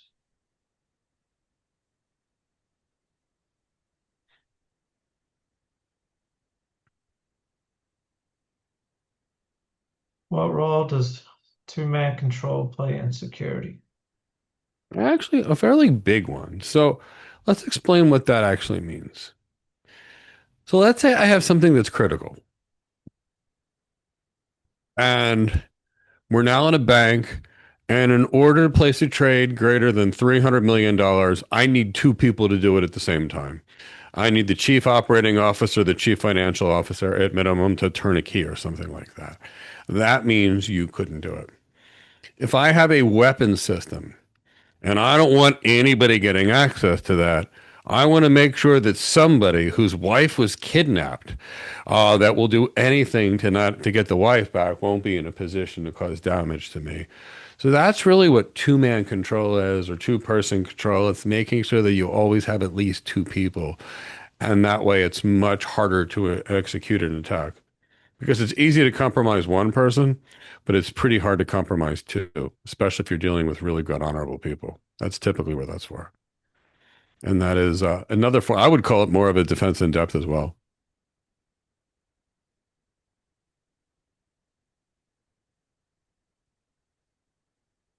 Right. Well, I think we can safely move on to our next topic. Okay, so there's a question about the difference between RFP and RFI, Mike. Sure. So, well, a lot of times you may have a technology or a platform and maybe an enterprise architect trying to figure out what their future strategy is. They may issue a request for information, which is tell us what you have, how it fits in, where you work, and it gives you an opportunity to show them a solution or the platforms that you have. Our request for proposal is, okay, I'm this bank of PDAS. That might be a real bank. So, the bank of Mike Gibbs Napatamos, Greece. So the bank of Mike Gibbs Napatamos, Greece is looking for presentations and architectures and full solutions for a a new branch campus in PDAS. And then a bunch of people design a proposal and submit the proposal along with the architecture, the timelines, and whatever. That's the request for proposal that typically comes out. And then the vendors, the architects respond to that, and hopefully they can win the deal. That's typically what you're talking about with an RFP.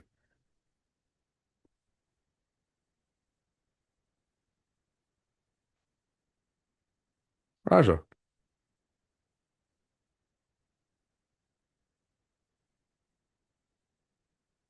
Hey Mike, how are you doing? good. How are you? I'm good. I'm good. I wanted to check, like, for physical security, how does an organization determine how much money to spend on it? Like, it's a little trickier on that kind of. Same way as we do any risk management, we determine the assets we have. We determine what the risks, the vulnerabilities or weaknesses in the systems are.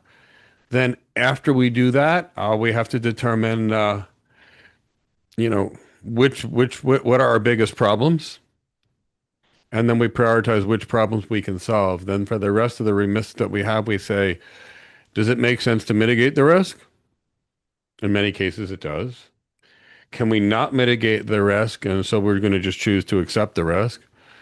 Can we not deal with the risk, but we can't afford to mitigate it either, so maybe we transfer the risk to an insurance company? And that's that heavy duty risk management that we do in our security architect program, because that's really, it's a much more of a quantifiable, more business structure, but that's exactly what goes into it. Being able to quantify what you have, what the weaknesses in your system are. And why do I say that? Let's say you've got a really good asset, but you can't keep it in the most secure buildings. That asset is now in a much more dangerous state than if you've got that asset in a secure building, buried in the desert 100 meters under the ground, secured by Marines. I don't know. So the point is that that asset, the risk to that asset or the weaknesses in that system are so much less that it would take a whole lot less insurance to insure that one if you were, will, and that's really what goes into it is where you would put it. Okay, thank you. You're welcome. Good questions.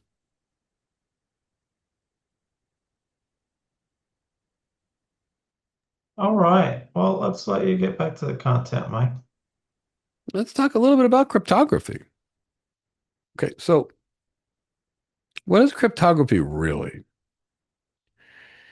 It's a means to communicate in a manner where no one can understand you. That's really what it is. Capoeira is cryptography. It is a martial art disguised as a dance. Looks like the most interesting looking thing you've seen, but it's very powerful. In Jamaica, there was patois, a language spoken to protect people from harm. These things aren't new. There's a code book where people substitute one thing. So cryptography is really trying to find a way to make information non-usable through some flavor of encryption. Now, encryption is all about math. I am not a math geek. My wife can do calculus in her head. If you've ever seen the show Mr. Ed, that's how I feel about me and math. So I'll do the best I can without getting into that level of math that my wife would do. So if we think about security, there's certain things we have to make sure. If my hard drives are taken from somebody at the cloud provider's office and you can access them, you have access to everything that's on those hard drives. So I need to be able to make sure that your data is confidential. The conversation is confidential. Have to. But I also have to make sure the data hasn't changed. And that's going to be a really critical component of there. I gave everyone multiple examples of data needing to not change. Your bank account numbers, for example, you don't want that changing the wrong way. A physician prescribing a medication, you don't want that to be changed to the wrong damaging dose. So that's when we talk about integrity. Now, the other thing we get out of encryption gives us a really good thing, which we'll talk about a lot more, the ability to prove that you are who you claim to be. And we will talk about how that works with public key cryptography as well. But encryption itself, outside of any of these IAM things, enables me to know that you are who you're supposed to be. And encryption can make it that you can't say that you didn't say anything. So we're going to get a whole lot out of encryption.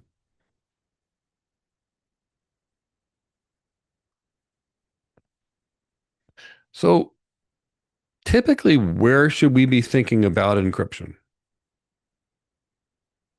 Well, if your data is stored on a hard drive, and then a hacker steals your hard drive, or a competitor steals your hard drive, they've got access to it. If your hard drive is encrypted and they can't get access to it without the decryption key, it's probably not going to be worth it for them to get it. Now, if your data is very valuable, they'll spend enough money to get to your data to try to force a decryption of it. And we'll spend a lot of money because it's going to take a lot of money to break an encryption key. So it all depends on whether it's worth it. So we should keep data encrypted when stored. How about when moving? I know many of you probably remember the days where you would telnet to a router on the middle of the internet. For a core internet router, you would telnet to it and send plain text. Or you would use your username and password through a radius server that was plain text going across the wire to prove that you are allowed to be the person that modified that core internet router. Nobody uses telnet anymore. Why? Because you don't want those messages to be seen. What do we use now? We use SSH. It uses TLS security. So data encrypted at rest, encryption in motion. And whenever possible, encrypt your data in use.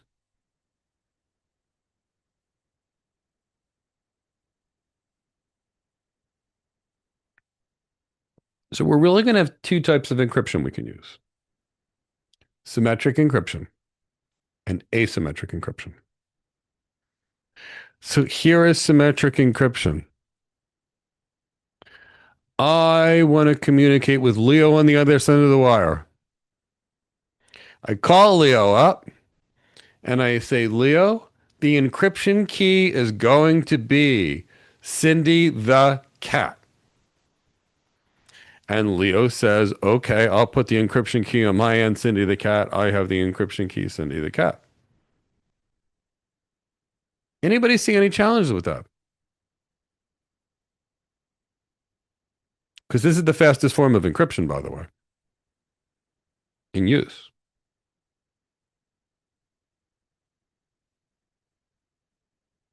Well, this is not public key encryption at all.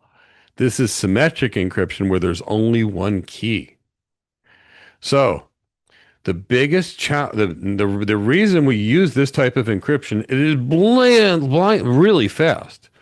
So if I need a 10 gig IPsec connection between these two environments, I might want to set up pre-shared keys for that because it's faster encryption. Now, what's the real big issue with that? There's a real issue with that. From an architecture perspective, what happens when you have 200,000 employees that need to work from home? What do we have to do? What do we have to distribute?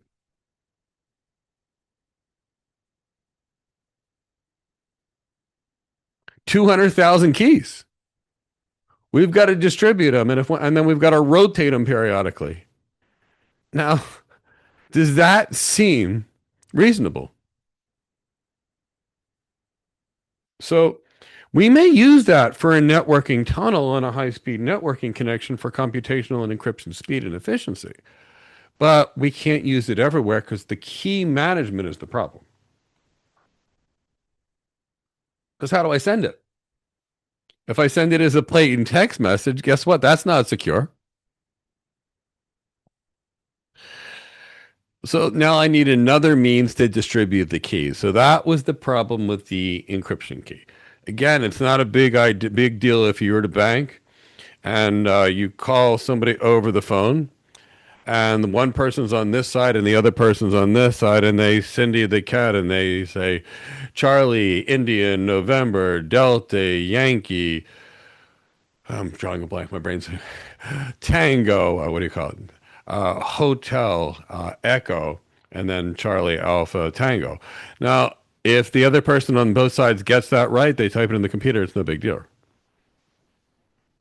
But that's really what we're referring to. That's symmetric.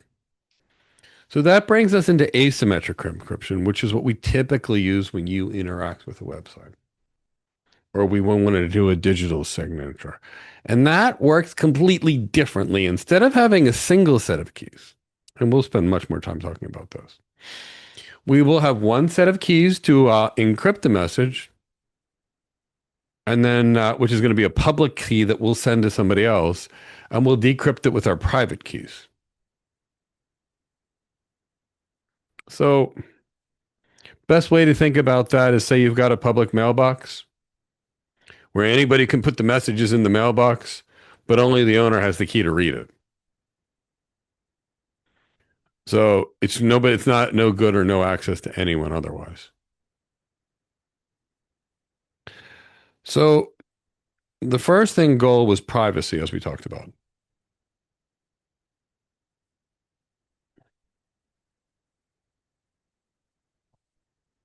So the next thing is about integrity, maintaining data. This, to me, is absolutely essential. Is the ability to make sure data has not changed. And how? And how are we going to do this from an encryption perspective? How does it work? Well, we have this concept, and to me, this has always been fascinating. Now, I don't understand, the math behind it, but this has always been fascinating to me. So what we're going to do is every piece of data, if it goes through a hash, and we'll talk more about hashes and nonces in a minute, but we have to make sure the data hasn't changed. So let's say we've got a physician sends 4 milligrams. Actually, let's just say, I don't want to use anything that would be put. So let's say the doctor says, actually, you know what? Let's say this 0.2 clonidine. And that was what the medication was supposed to be. Now, if somebody decided to be crazy and moved that decimal point, this drug, which is used to, reduce blood pressure, would drop that person's blood pressure so low that I don't know that we could save them. So the key is we need to know that that 0.2 hasn't changed from 0.2. So the way we do this with encryption is when that point two goes in, whatever that is, it's going to be hashed. And what's going to come out of it is going to be a hash that if it's a 256-bit hash key, it'll be 256 bits, and it'll look something like this. And the point to remember, I typed a little quickly, but the point to remember is when that point two comes out, this comes out the exact same thing. So when the receiver gets this thing, whatever it is, they're going to compare it to the original hash that was sent to the message, and they say, okay, this is good. Now, if this was point two and this was the original hash, and then we had a hacker that changed it along the way to 20 or to 2, well, then the new hash is going to look something like this because it'll be different. And the hashes won't match. And then you know to disregard that message because it doesn't have the same hash. So that's one of the things that goes on with encryption is the way those hashes work. And that's something that we always want to look for.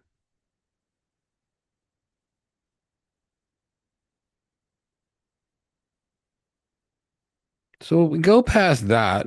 Oops, didn't mean to do that. The last thing I drew. Oops.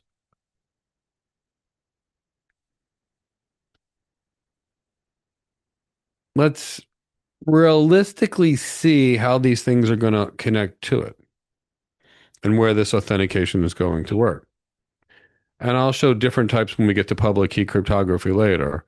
But if we have this environment where we have a user and another user, let's just say it's symmetric encryption right now. And the key phrase is Cindy the cat. By each one of them having the key phrase, they've proved, hopefully, that they are who they're supposed to be.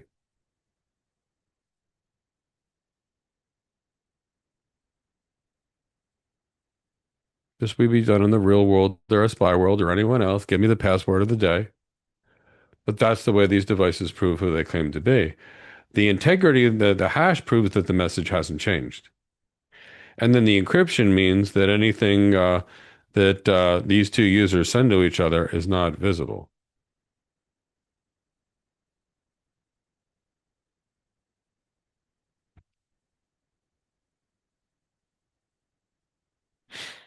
Now, the next goal with any kind of encryption is called non-repudiation. And I'll show you what I mean. So this is Joey. And this is Sammy. And Joey bet Sammy $500 who's going to win there's some kind of cat show that happens once a year. Let's just say the Super Bowl. Okay, so they bet each other, $500 who's going to win the Super Bowl. Now, Sammy's team wins. We don't want Joey to be able to say, I didn't place that bet with you. That's called non-repudiation. So another thing that we're looking for in this type of environment is the ability to prove that you said what you did. And we also get that from encryption. And the way that's typically tracked is the way the message is signatured, but there's also a sequence of the message. So we've got proof of the origin of the message and proof of the receipt. So we can't say after the fact. And that's the concept of non-repudiation that we're looking for from any kind of encryption.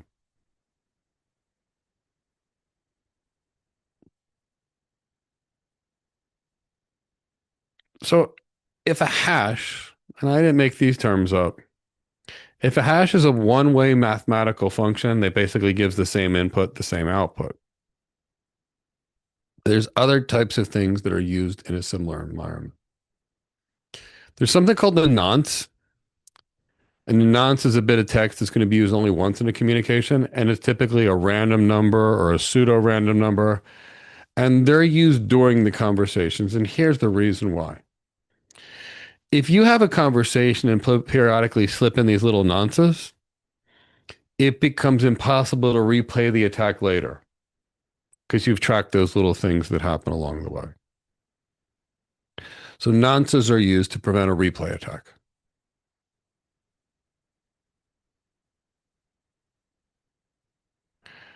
Something else that we often use is something called the zero knowledge proof. And again, this is where it gets pretty icky into the mathematics. And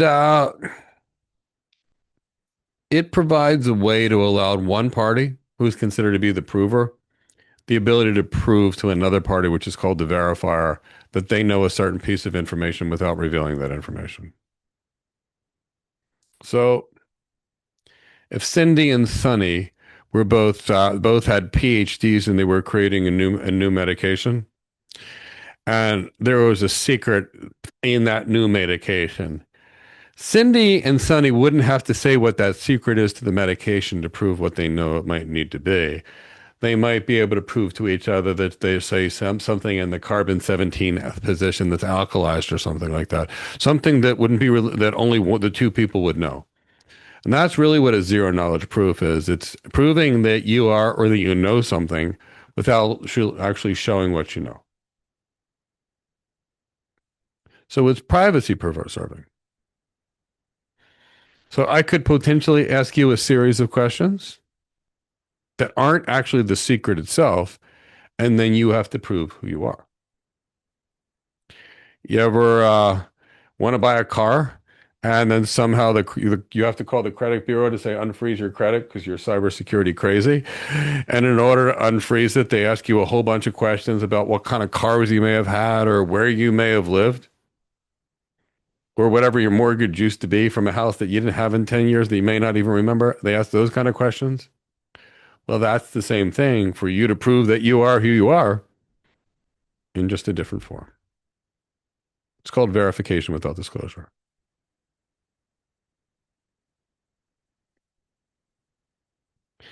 We can also do the concept of split knowledge and why we might use something like that. So what happens if one person knows everything or has access to everything? Anything could potentially happen.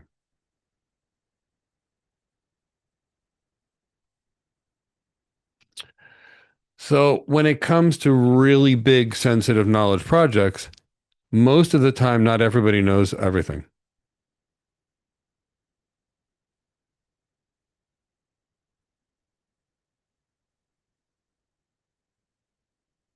That's the thing to think about. You don't allow everyone to know everything. Ever study martial arts for a long time and or something like it, and the master chooses 4 or 5 people they work with, and they teach this symmetric secret to this one, and this special secret to this one, and this special secret to the other one, and the top 3 of all know some slightly different things. Well, that way, if any one of them goes to attack the master still typically has the advantage because he knows the other things they didn't teach the other person. That's typically that split knowledge. Same kind of concept. No one is enough party on their own to do any major damage. So we have to talk about something called the work function in cryptography. Everything can be broken. Everything. So what you need to think about is how much time it's going to take, how much computational resources it's going to take, and how much cost it's going to take. Okay. If you've got $1 billion asset and I can break your encryption for $5 million, am I going to do it? Yeah, I'll spend $5 million to gain $5 billion any day of the week if I was a criminal.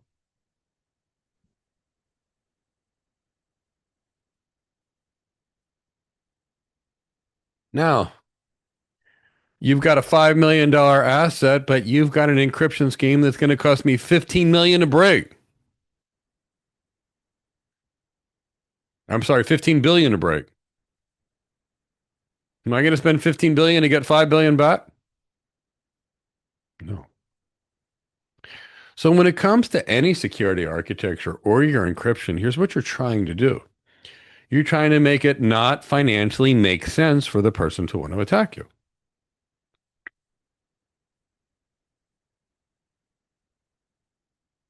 Because there's no motivation. I know a really good martial arts instructor, and one of the things that he used to like to teach people is if you know that people are trying to tailgate you and take your car, you get out at that intersection, you scream, "This damn car doesn't work," and you throw your keys because they're not going to want a car that's bad. Now, finding your keys and getting home is going to be another story, and I'm not making a recommendation, but that's someone that I know in the martial arts community that said that for that reason because it's no longer valuable to them. Well, this is the same thing. We have to assume that somebody's out there with a whole bunch of RTX 5090s that are trying to work and crack through your passwords through a brute force number of calculations.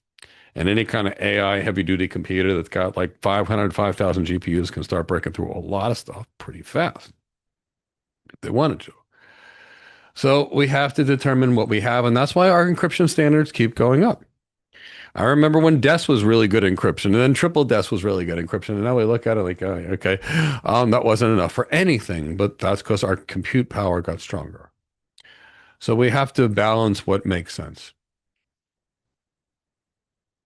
There's technically the difference between a cipher and a code, but they're often used together. Here's what a cipher is. It's a method where you change certain letters or groups of letters to obscure the real message. So it works at the level of the individual characters. That's a cipher. Where code is a bit different, when you typically deal with codes and security and encryption, a code's at the word level or at the phrase level or the sentence level. So you might say one thing and it might mean something else. 3 mics out to somebody means 3 minutes out.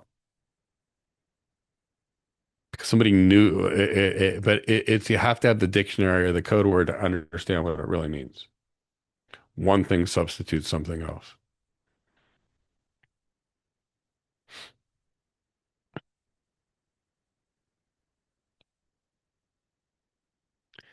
Did the one thing substitute something else make sense?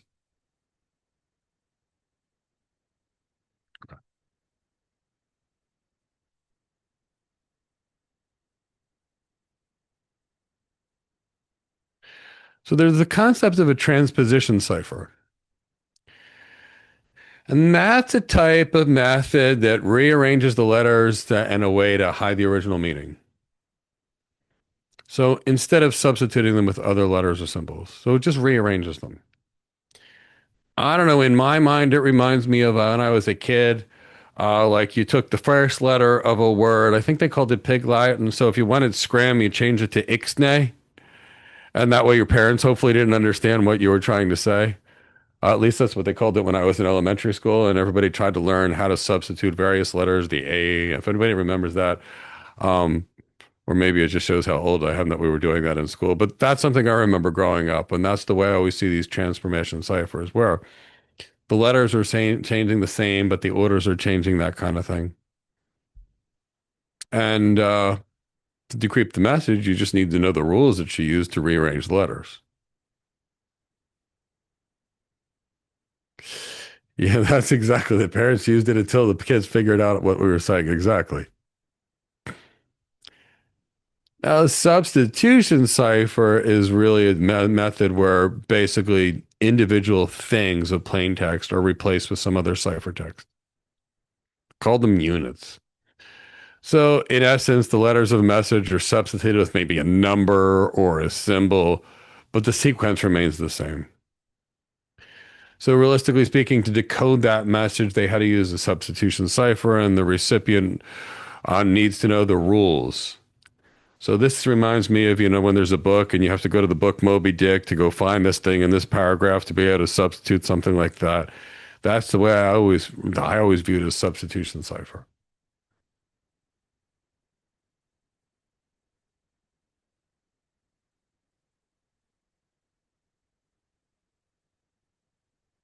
So I'll talk about the encryption concepts of diffusion and confusion, because we can do both of these with cryptographic algorithms. So confusion is basically making it complicated to go from whatever the plain text was or the original message to get to the encryption key. It's just too hard to. So the complexity is what stops the attacker from typically being able to modify something. Complexity. How do we feel about complexity working in a real world with AI? I don't think complexity is going to be something that's going to be such a big deterrent so far.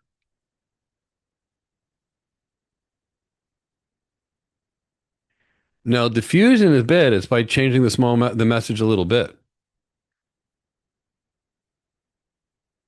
By changing the message a little bit, it can change the encrypted message quite a lot. So it enhances security that way.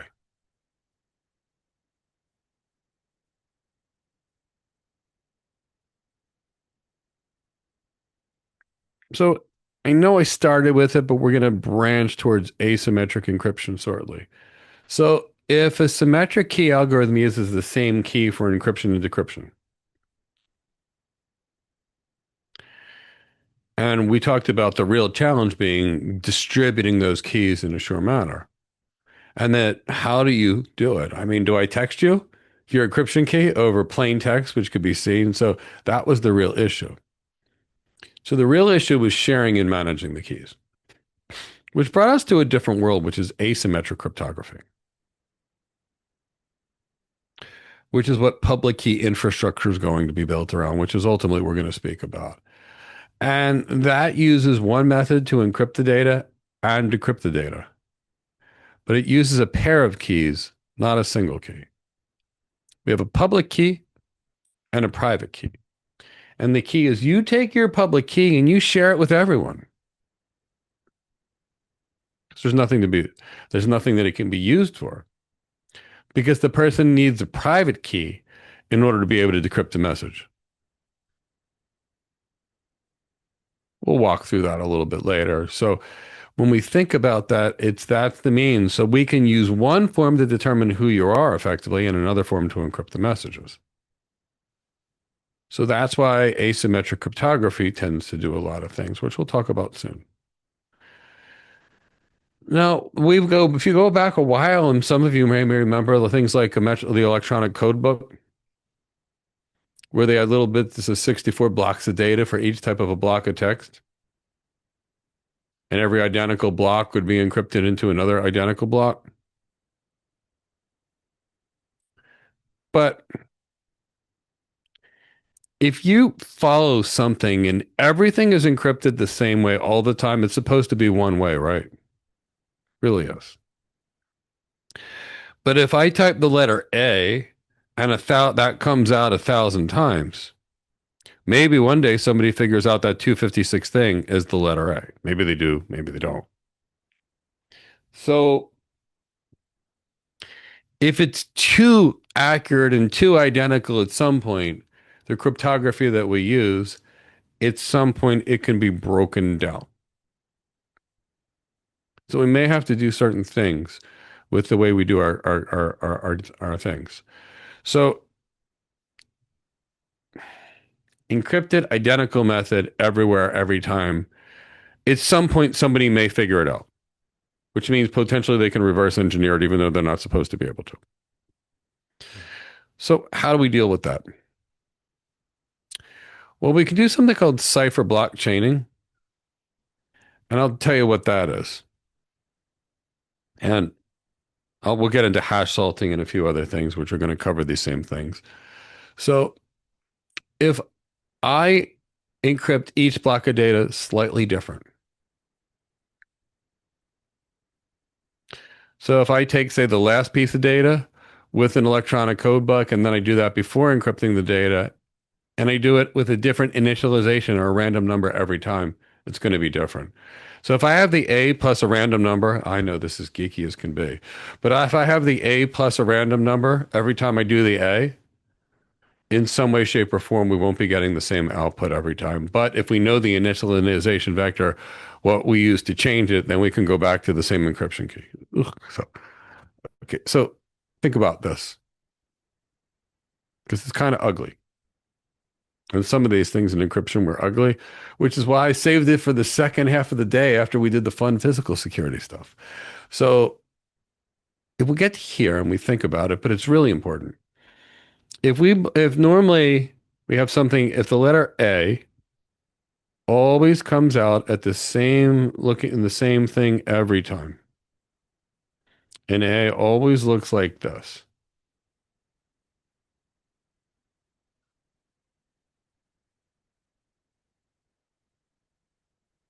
So if A always looks like this, but if the next time we do this encryption, if we do it and make no change and we have another A, if we do nothing, will come out as the same. Now, if we choose some little initial like let's say we have an initialization vector, and what that is, it's a variance we're going to do. So in this particular case, let's say for argument's sake, we take the same A, but we do the encryption on an A plus one. Then what we're going to get out of this is going to be something that's going to look a lot different. But if we know that we did A plus one because we know what that initialization vector is, then the decoder can still see that the message was A. Because that's part of our encryption algorithms to intentionally do that. So we're working past the ability for the attacker to hopefully get smart enough with this, because each time we're using some new random thing or some other form of a number to actually generate the next hash, but we can decode it because we know that. So it's a little ugly, but what is it really? It's saying that if I always input one thing and always get the same output, at some point you're going to figure it out. If every time you see me, I say Yasu to you, after I promise you about a month of that, you're going to figure that Yasu probably means hello and goodbye, even if I never taught you a word of Greek. And that's the reverse engineering. But if today I said Yasu and tomorrow I said Yasas, it might be a little more confusing, even if it's a derivation of the same word. So that's really what it is. Is it's changing it just a little bit, but we know how to get back to what we came from, but making it even harder for that attacker to actually figure out what it is because it's constantly changing. So that could that's called cipher block chaining.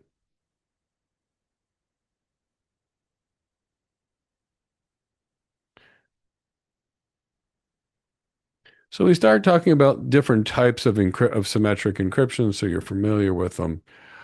Many of you remember DES. If you've been around long enough in networking like me, where we use DES encryption, and that was from, say, the 1970s.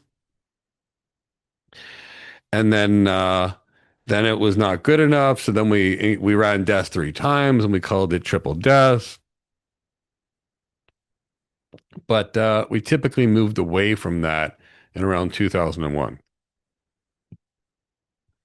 And then we typically went to the AES encryption standard. Now, I'm going to mention RSA standard because it's another form of symmetric encryption. Many of you are familiar with RSA folks. It was Ron Rivest, Adi Shamir, and was it Leonard Edelman or something like that? And they were the first people to really think about real kinds of heavy-duty encryption, decryption, and really focused on it.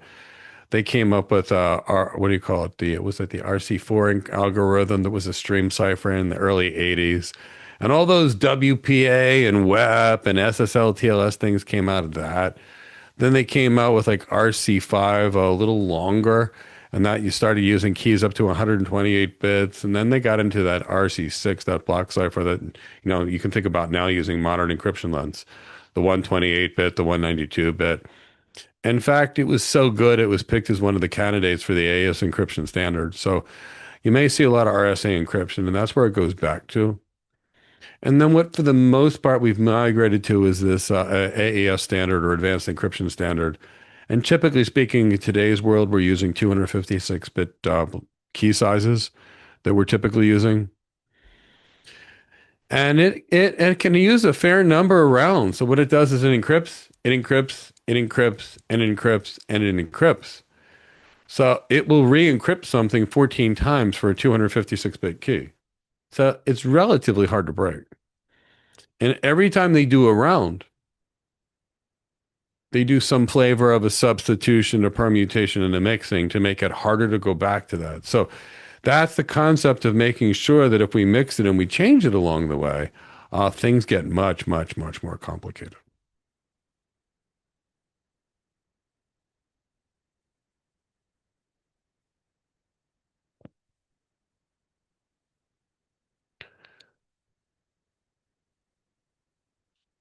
So when it comes to the symmetric encryption, and then after this, we'll take a break, talk about asymmetric encryption. You know, if we really think about what's going on, the really hard thing was how do you get the decryption key somewhere? Do I write it down on a piece of paper and mail it to you? Is that really secure? Do I text it to you? Do I email it to you over a plain text email system? Do I ship it to you? Do I carry it to you physically myself? You live in Miami and I'm in New York, but that's okay. I'm going to go visit you to give it to you myself. I might if it really mattered. So there were a couple of ways that we've worked around it. One is public key encryption, which we'll talk about, and the other one was the Diffie-Hellman exchange. Now, public key encryption, we're going to talk about a whole different section about this after we'll take a break. That made it so much easier. It enables two organizations to exchange a key after they've proved who are they claim to be. So if I want to talk to Chris, first thing that I have to do is prove to Chris that I am Mike and not somebody pretending to be me. Now, once I've proved to that, then we can have a real conversation. So that's when the way public cryptography works. So first, you use something public in order to confirm you are who you claim to be, and then the encryption is done separately.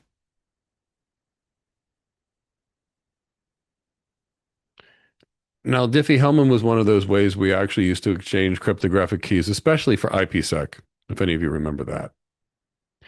And it was one of those first protocols to exchange keys. And basically what happened is you had two sides of it. They would exchange a shared secret over an unsecured thing without sharing the secret itself. So they shared something, but it wasn't the actual secret. And then those two would actually encrypt each other. And they would through a symmetric key cipher, which was really cool. So I remember we started using that initially for IPsec. Now, before we get into the public key cryptography, well, what do you think about the encryption key being the secret to everything? You lose your encryption keys, you can't access anything.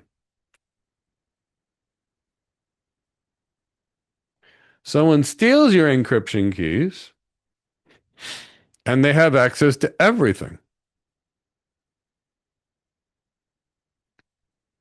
So, when we think encryption, I want you to think, how do you protect those encryption keys? You're going to put the encryption key in your desk drawer, with a little lock like that, where you could break that thing in about 2 minutes? Or are you going to put it in a heavy duty vault that's shielded from magnetic waves and radio waves and other things? If you're an enterprise. So I want you to really think about that. We'll talk about different ways that you can do things. But here's another thing to think about. Would you put your encryption key where your data is? It's like leaving your wallet on the dashboard of your car and your key is on the dashboard of your car with the door open. You don't want to do that. So you want to keep your data and your keys separate from each other. So how could you do it? Well, one, there are software packages for key storage. And I want you to think about that. You've got your keys stored on a computer that's connected to the internet. Anybody think that's a great idea? Well, would you keep your Bitcoin in an online wallet that could easily be hacked? I wouldn't. You keep it in a hardware wallet that's inside of a safe that is inside of a vault somewhere that's not able to be reached. So, think about where those keys are stored. When it really matters, there's hardware security modules. Now, think about that with providers. Some of the cloud providers will manage your key storage for you. Yeah, we'll cover all your keys. We'll rotate them. You don't have to think about all of it. Very convenient. Makes it a lot easier. And if you're bad at key management, like really bad at it, it's probably better than a bunch of sloppy drunk people that wouldn't know how to manage keys. Now, what if you've got a bank or a high speed or a high security environment? What happens if the cloud provider gets hacked and they're managing your keys? That's kind of a problem. Say you might have your own keys that they don't manage, which means you've got to do the work of managing it. But that's what I want you to think about. None of this stuff is easy. You can't just use, the cloud hosted thing is beautiful. It's simple. Maybe it's right. Maybe it's not. Case by case judgment. So, but I do want you to think about that. Hardware is typically where we go. And the other thing to think about is the cryptographic life cycle. I remember when DES, and I think Adrian does as well, was modern encryption. And I remember when triple DES was modern encryption and we were using it on the routers. I remember using MD5 authentication for BGP neighbors because we were being extra secure and we wanted them to prove who they claimed to be. That was great. But MD5 is not heavy duty authentication, but that's all we had 25 years ago. So, the key to remember is in those days, it wasn't super easy to break MD5. My first computer had a 25 megahertz processor in it. It was $3,000 and it had it had 1 meg of RAM.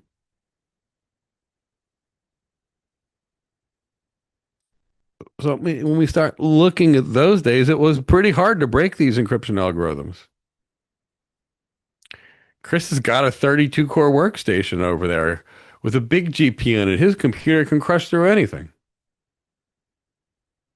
So that's really the thing to think about. As computing power goes up, so does and changes the way we do encryption algorithms. So let's do this. I would think here's probably a good point to stop before we get to asymmetric cryptography. And I am not a cryptographer, but I know this stuff gets pretty heavy duty.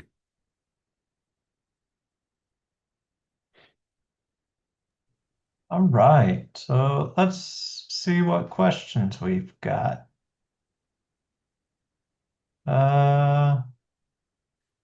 So regarding encryption, if I wanted to fully tunnel encrypt web-based traffic, can I just switch from TLS to IPsec? Oh, so probably not.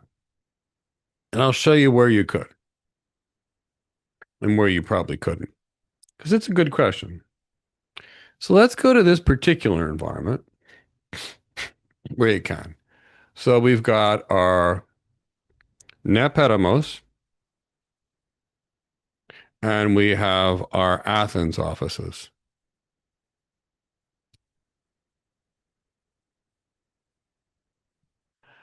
Now, for convenience sake, we put a router over here. We put a router over here. And we decided to set up a TLS VPN between them.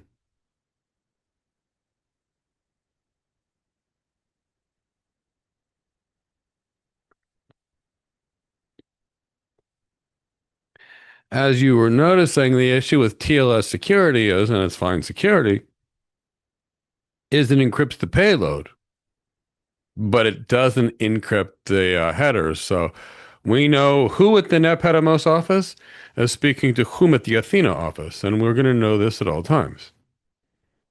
Now, if we don't want that in this particular environment, instead of using a TLS encryption, we can use an IPsec tunnel, and then we can encrypt the headers and the message. So this theoretically does give us a little better security along the way. But why can we do this? We own both sides of this. Now, how do you go from this? Now, let's pretend this was a web server that's using TLS encryption. So you now over here, this is you, the user.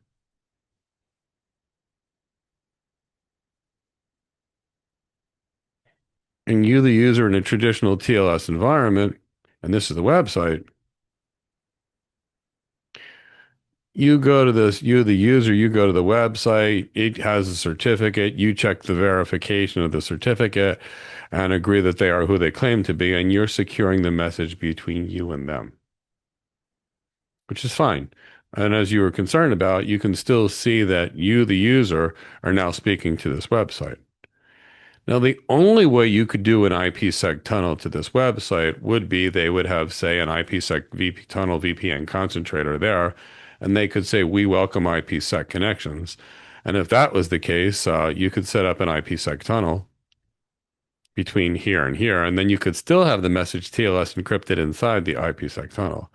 But the point is they have to have a willing and an open IPsec what do you call it, VPN concentrator or firewall that's going to allow IPsec connections, and they won't do that for security purposes. So that's why you can't just go from a normal website that would be for that's TLS to IPsec. But if you own the infrastructure on both sides, then you can choose to use either.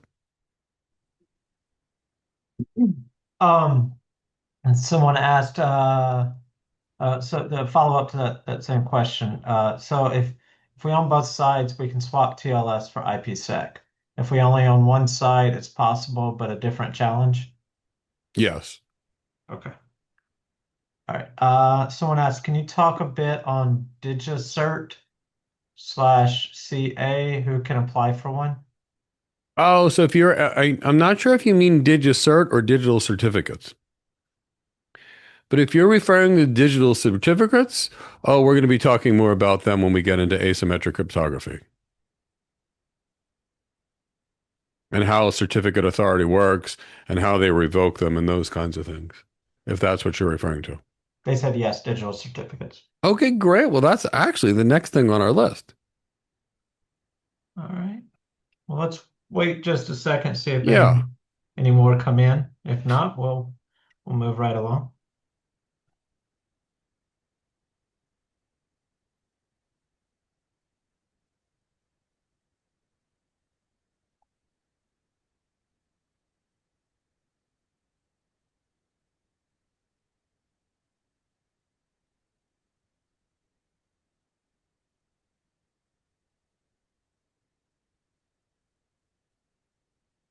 All right. Well, doesn't seem like we've got any more questions, so I guess I'll hand it back over to you, Mike. All right. Well, let's talk a little bit about. Oh, well, it looks like there are a couple came in. now they're starting to come in. Okay. All right. Even when we don't have the delay of YouTube, they come in at the last second. That's okay. So which is easier, encrypting data or voice? So generally speaking, the when it comes to encryption, it's the more data you're sending. So if you're sending a voice call, typically voice, even if it was sent with a G711 codec, is 64K. Now it could be compressed into, say, a G723 or G729 codec and be less than 5 to 8K, depending upon the voice compression algorithm you're using. So that's not a lot of data. Now, if your data is just a stock feed, it could be a very small amount of data that's going over that thing.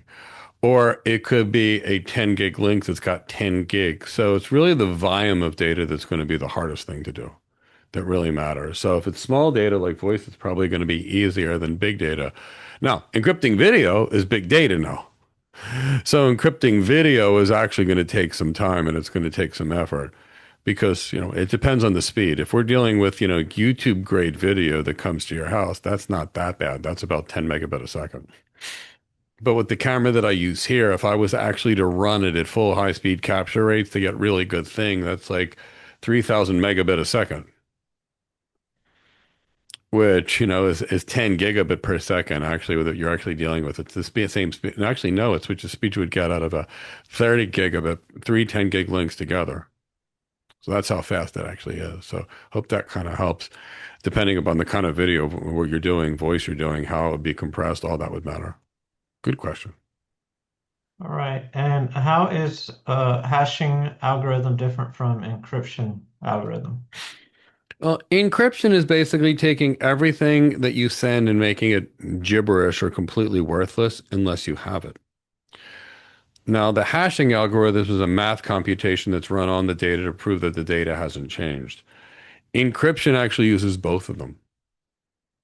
Encryption requires the hash to prove that the data hasn't been changed, but it uses a different means of encrypting the data, typically some flavor of a key that's used to encrypt the data.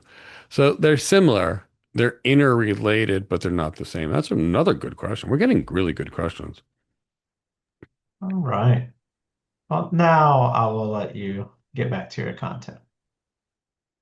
All right, so now we're going to get into asymmetric cryptography, which I always thought was a little more complicated to understand than symmetric key, but it totally will make once you understand it and you see it, it'll make a lot of sense. So asymmetric cryptography is using two sets of keys. And it makes it a whole lot easier than if you had 200,000 employees trying to call 2,000 people up and get an encryption key right over the phone. Especially, what if your key was 56 characters or 128 characters? Imagine doing that over the phone. One, Quebec, Whiskey, Alpha, Sierra. When the person's like, hold on. No, where do we get? Just it wouldn't work. So that's typically what brings us to asymmetric cryptography. So here what we're doing is we're going to use a pair of keys, a public key and a private key. Now the keys are going to be mathematically linked. Like I said, if you were someone that's really good at math and you've got like 160 some IQ like my wife, and you want to start looking into how these prime numbers are used to create these cool encryption things, I think it's great. I am not Mr. Math. I don't enjoy it at all. But if you really wanted to, you can get a doctorate in this level in the kind of math used for encryption. So what happens is we've got these two keys and they're linked, the public key and the private key. So I send you my public key. And I don't care if you have my public key. And I give it to you. But I keep my private key secret. Give you my public, I keep my private secret. And the owner keeps the secret. And in today's world, almost everything except for high-speed IPsec VPNs are using asymmetric cryptography. So any kind of SSL TLS, any kind of SSH that you remote login into, it's all using this asymmetric cryptography.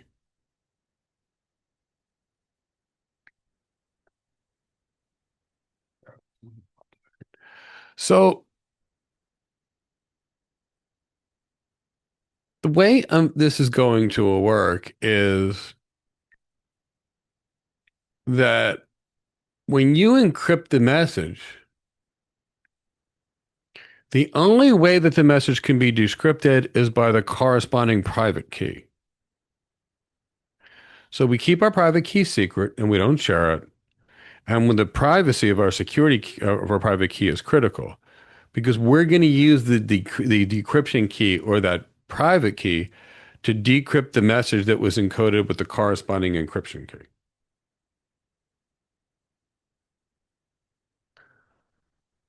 So here, you try to whiteboard this out.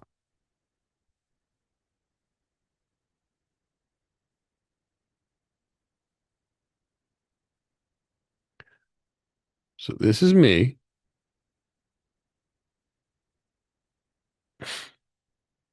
And I've got two keys. I've got my public key And I've got my private key, and my private key is hidden.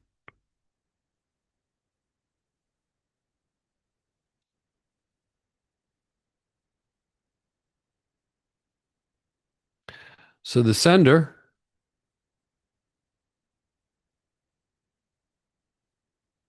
encrypts the message with my public key,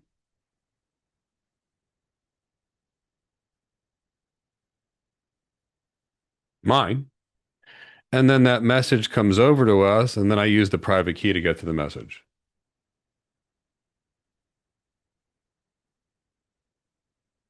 Hence the two keys. So if the sender wants to send me something, they use my public key, encrypt the data, and send it to me, and I use my private key to decrypt it.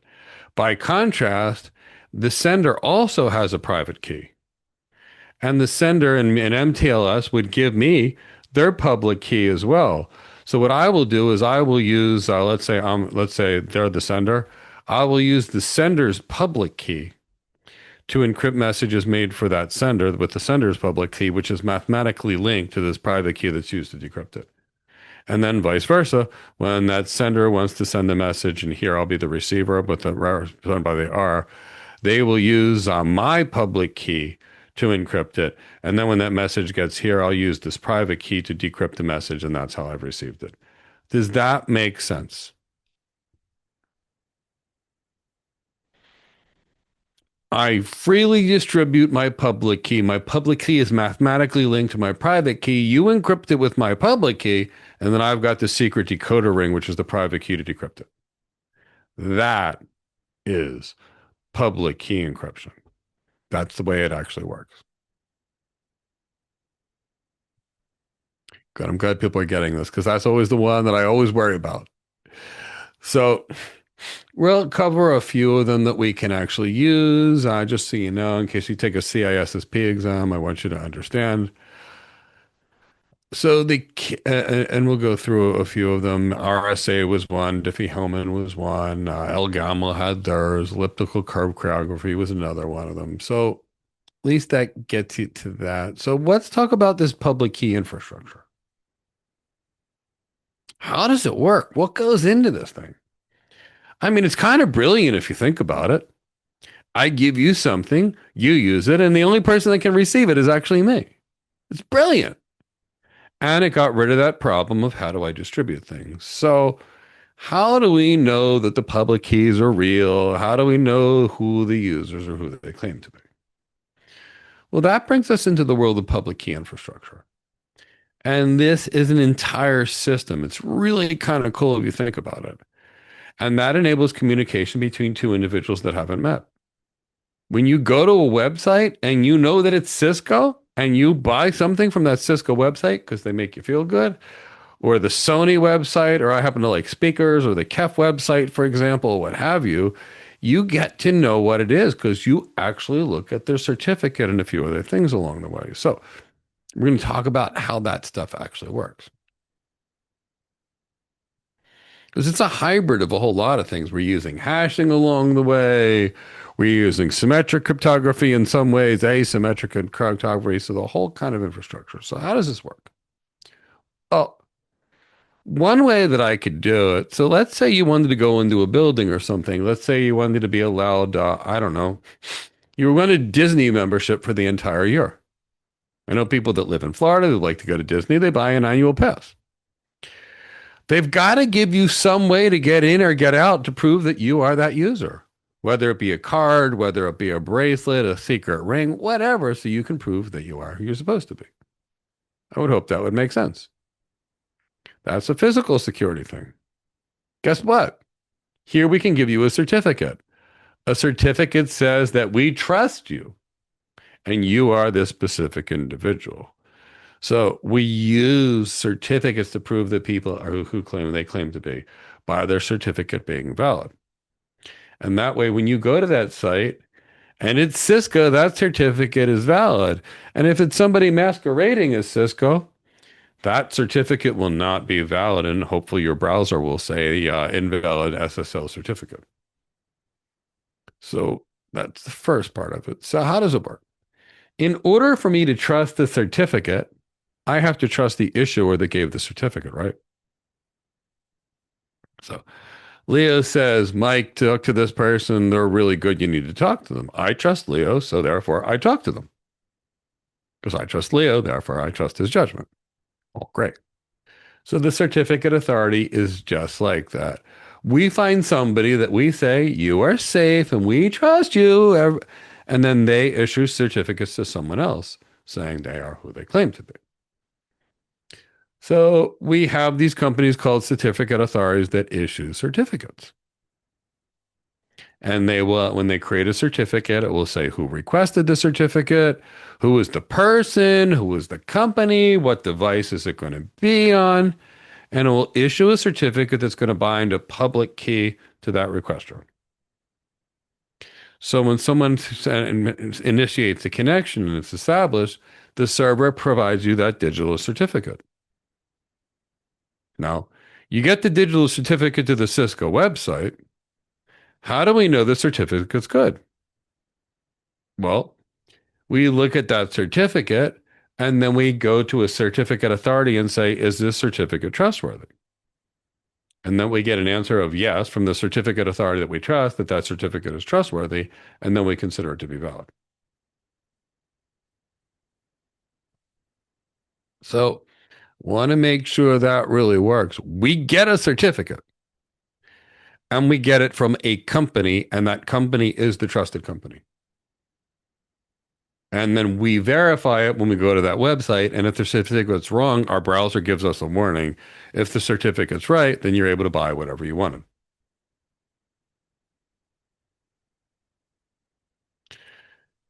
The certificate service is kind of like a digital notary service that proves that organizations are who they claim to be because they verify it ahead of time.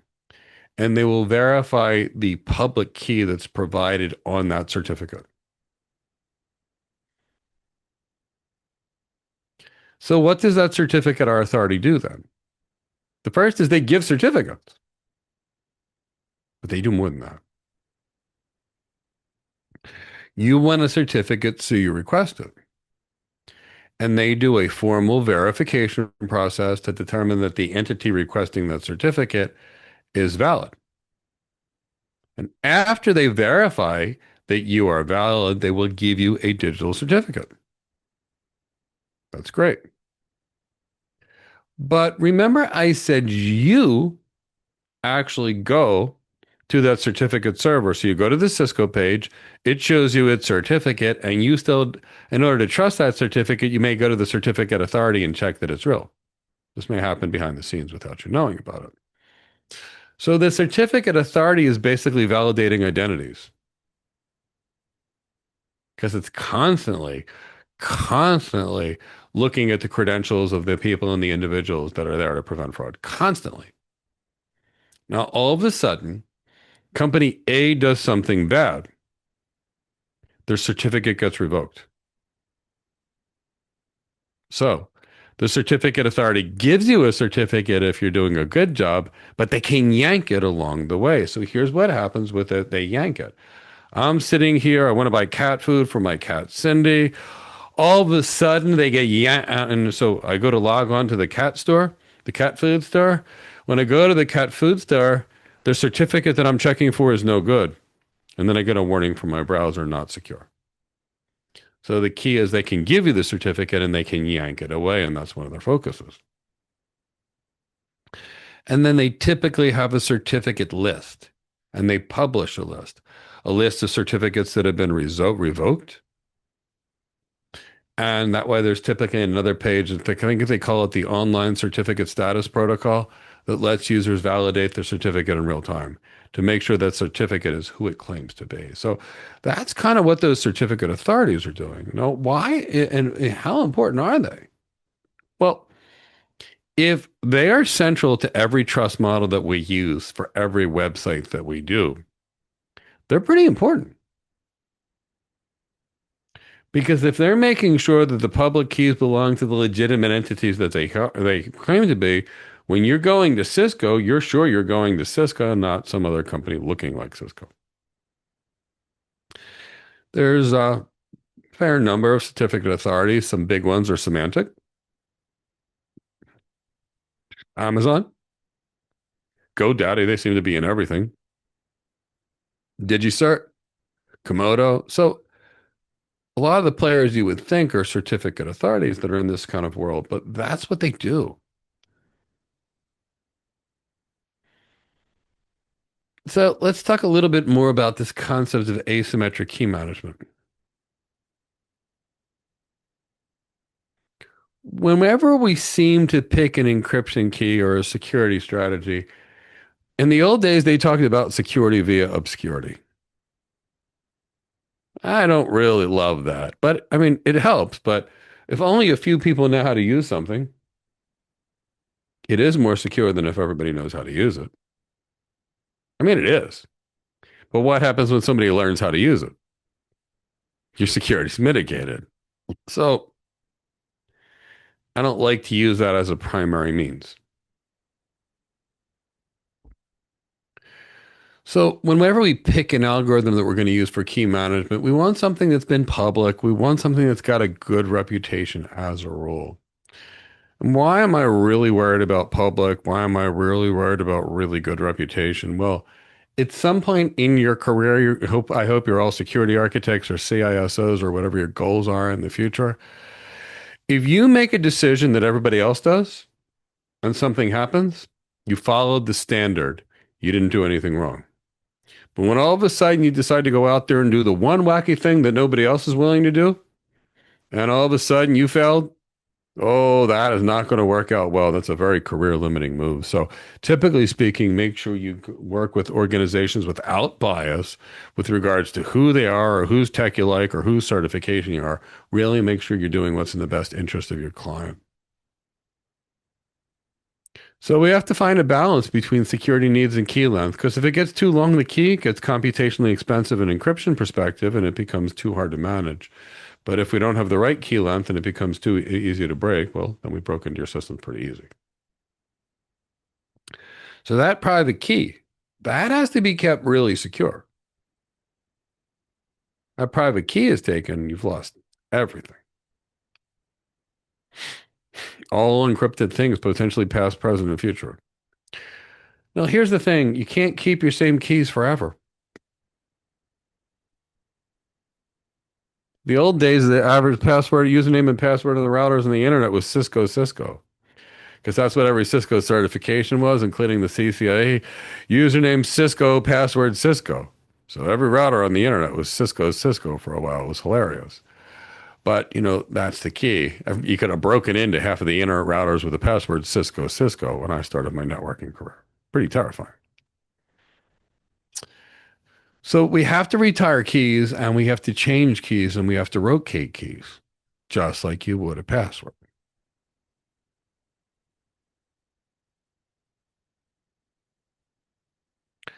So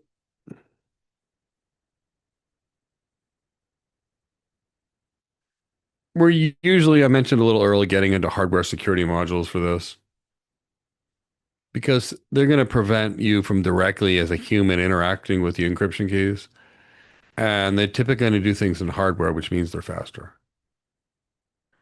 We may do something, and this is kind of what you call hybrid cryptography, where sometimes we do both forms of encryption. So remember, symmetric encryption is really fast. In asymmetric encryption, the secure key obtained is not necessarily the fastest thing in the world. So we might use various strategies. For example, we might use asymmetric cryptography to set up an initial connection, and potentially exchange a one-time ephemeral key. And then we can switch over to symmetric cryptography for speed. And that's going to be called hybrid cryptography. And when the session's over, that one-time key that's generated is discarded and you can set up a new one. And that's hybrid encryption. So right now, I think we've covered a lot about academic cryptography. So let's kind of see how these things are used a little bit each day in work. So let's take your portable devices. Your laptops, your smartphones, your tablets. These pose some real risks. I mean, really think about it. Probably the most dangerous thing you have is your cell phone. Can fall out of your pocket. You may have logged into your bank account on it or not. You may have sent somebody a Zelle. You probably have all your email systems in there and everybody can figure out who you have. Your phone might even have a passwords device in there. If it's an iPhone, it has a whole application called passwords, which you need the administrator password to open, but still. So that's a lot of information, especially if you're connected to all their cloud devices and your phone is missing. So whenever you're dealing with a mobile device, you need to make sure that thing is heavily, heavily encrypted. So no one can use it or gain access to the data that's on without it. So that means if you're dealing with like a notebook, you can use File Vault. I think it's what Mac calls it. Windows has BitLocker. There's other things that you can use like Veracrypt on systems, but make sure those systems are heavily encrypted. About your email. You realize when you send an email, that's plain text, right? Anybody on the network could see it. You've ever wondered why your doctor generally doesn't communicate with you in email? That's the reason why. Of course, I went over to one of the most well-known healthcare organizations in the entire country, if not the world, because people travel to this organization internationally. I went to check in the other day, and they have machines in the lobby room. They're notebooks. They're actually screens. They look like they're 34 or 36-inch screen, and they want you to put in your driver's license to check in, and then it pops up your driver's license on the giant screen that anybody in the waiting room or the area could see. And I looked at it. What are you trying to do here? This is crazy because people don't think about it. But email itself is plain text, plain text. So you may need to encrypt email. So if you're going to encrypt email, you typically want to encrypt the messages that you're sending, right? Now, if I send a message, is it important to make sure the message hasn't changed? So if I digitally sign my message, it will typically have a hash that's associated with it. So I can sign an email. I can digitally sign it to prove that I am who I claim to be. You can verify me as the actual sender. And then you can even make sure that the message hasn't changed. So that's what happens when we start getting involved into secure emails. Now, a lot of ways this has been done. I'm sure many of you, especially longer ago, we all had buddies that were security obsessed. I'm pretty security obsessed, but I wasn't crazy with my email like some of my friends were. And every email you got had a pretty good privacy PGP encryption key that was on it. If any of you remember those days. And that works in that same concept of symmetric and public key cryptography as well. So we used to use it to verify that we could use an email to prove that that email was who it claimed from, that the message hadn't been changed. So we did that for a while. And, the way it works is you send an encryption message. The pretty good privacy would generate a random session key, which was a symmetric encryption key. Remember, symmetric is fast. The key is then encrypted and sent to the recipient's public key, which they only had access to. And then that encryption session key was sent along with the message. And the recipient can use that key to decrypt the session until the session is over. And that was pretty good privacy. And if the message was intercepted, it couldn't be decrypted anyway because they didn't have the corresponding private key. So it worked fairly well. Then we started getting into other things, for example, secure multipurpose internet mail extensions. You may remember seeing this S/MIME when you'd set up email accounts. And it was a standard that was set for sending and receiving email messages over the internet. And it was a way to digitally sign a message, encrypt an email message. That way you could prove the authenticity, the integrity of the message, and the confidentiality. And it was widely supported, popular choice that's been used for a long time. No, this is in everything. It's in Microsoft Outlook, it's in Apple's Mail, it's in Google's G Suite, Enterprise Edition. So a lot of secure messaging that's out there. Web applications, as we mentioned earlier, we're using this kind of concept all the time. We can be using it to safeguard some online transactions, making sure that the websites are who they claim to be.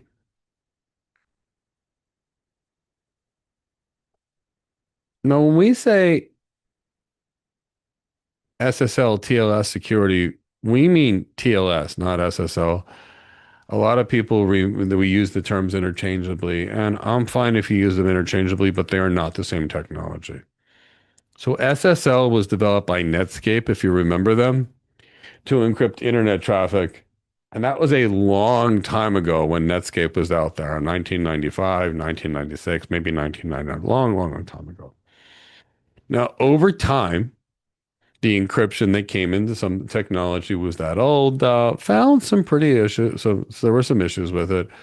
But it was such a good foundation. It was so simple and it was so elegant that that became the TLS just built upon it and just did a better version of the same thing. So that's why we often call them the same, because they came from a similar origin.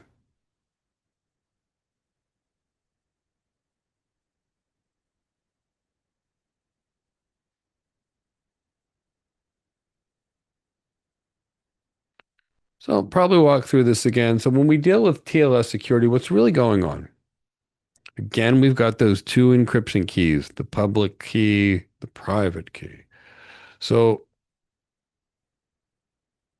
the first thing we do is you go to that website, you get presented the certificate, you verify the certificate, and you prove that they are who they claim to be.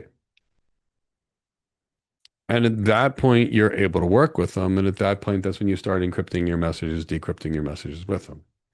Now, the message integrity again changed because there's a hash. The key exchange made sure that everything was done securely. And that's why we've typically used this everywhere. Now, I may have talked about it earlier, and many of you may have used it. The Tor browser, the Onion router.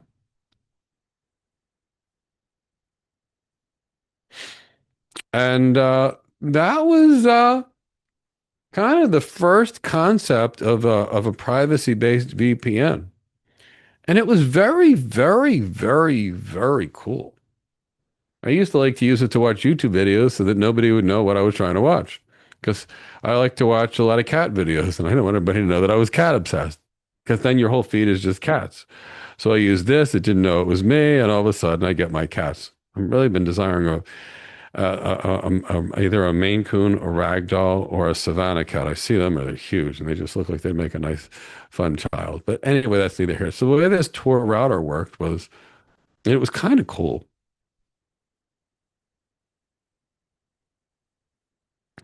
So you had these little nodes that were out there on the internet.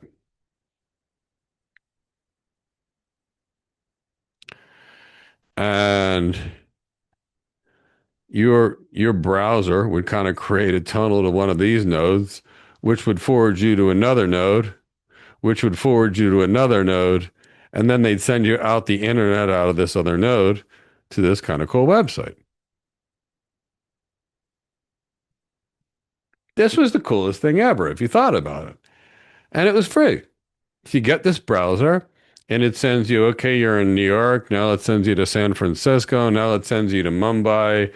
Now it sends you out Sydney. And now you're connecting to this website. Very cool. And that's at least three nodes. Many times it would go through more. So this is pretty good when you don't want to be followed around and having every word you're tracked listening to. This was kind of cool. Anybody see any challenges here? Because there's a couple.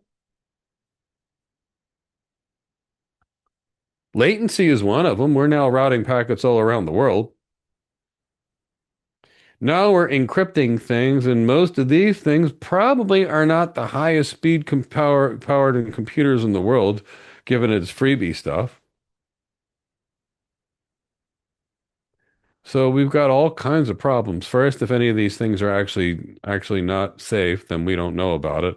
and they could be collecting all your data. And the second thing is we have latency. And then it becomes really hard to track where you're actually coming from. So that's kind of the way the Tor browser works.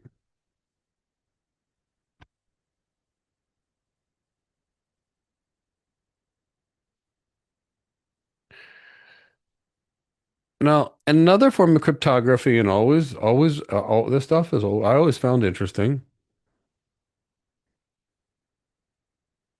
And it's a Greek word, and it's called steganography.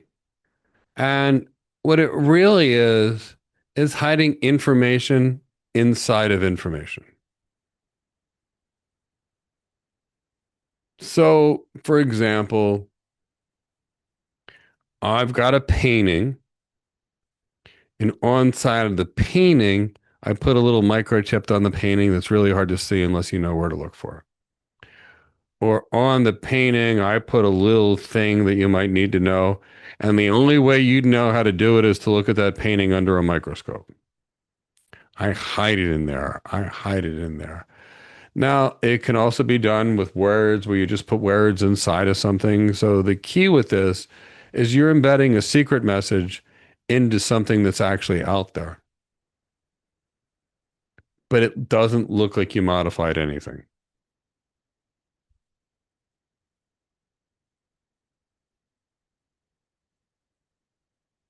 So if you're unaware of it, you won't see it. You won't know that it exists.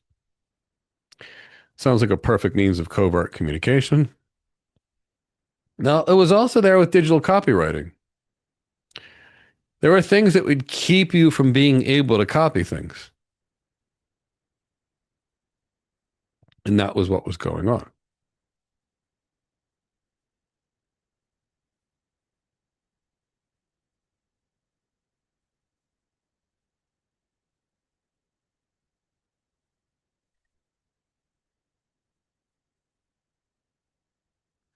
So if we think about the cryptographic system,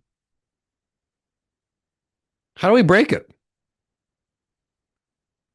I mean, everything that we do has a strength, right? Everything that we do has a weakness. Everything. So that means you can attack the cryptographic system, which, believe me, is not a great thing. So we have to think about the kind of attacks that can occur on a cryptographic system. The first type of attack we want to talk about is what's called an analytical attack. Here's what an analytical attack is. You hire a whole bunch of PhD mathematicians that are all like 23 years old and got got 2 doctorates by the time they're 23. And somehow they and a whole bunch of computers try to look for patterns in the encryption and then figure out how to break your code book. That's an analytical attack. Bunch of superstar math people, give them some supercomputers and figure it out. Not the easiest thing to do. Now, another attack that you could do is you could try to attack the encryption implementation itself. Maybe the two Cisco routers that are running encryption between them, maybe they've got a flaw in their code that you could exploit and break along the way and break the encryption. Not going to be the easiest thing in the world to do, but I understand it could be done.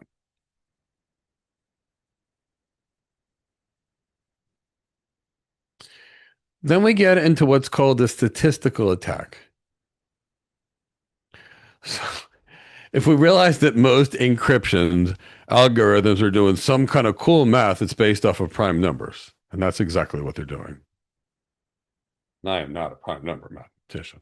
I do know internal medicine, but I'm not a prime number mathematician from my career as a nurse practitioner, but that's another here nor there. So a statistical attack is when you've got someone that can actually look for weaknesses in the random number and prime number generation that actually made the attack occur.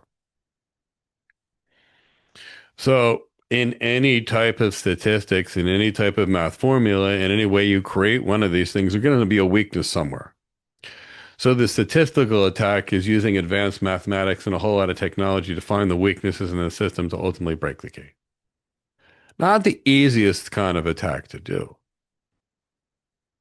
And then here's the next one, which is very straightforward. And this is just brute force. And let's talk about why brute force became a problem. In the old days, when I was in high school, there was a computer, the 8088. I think it had a 10 megahertz CPU.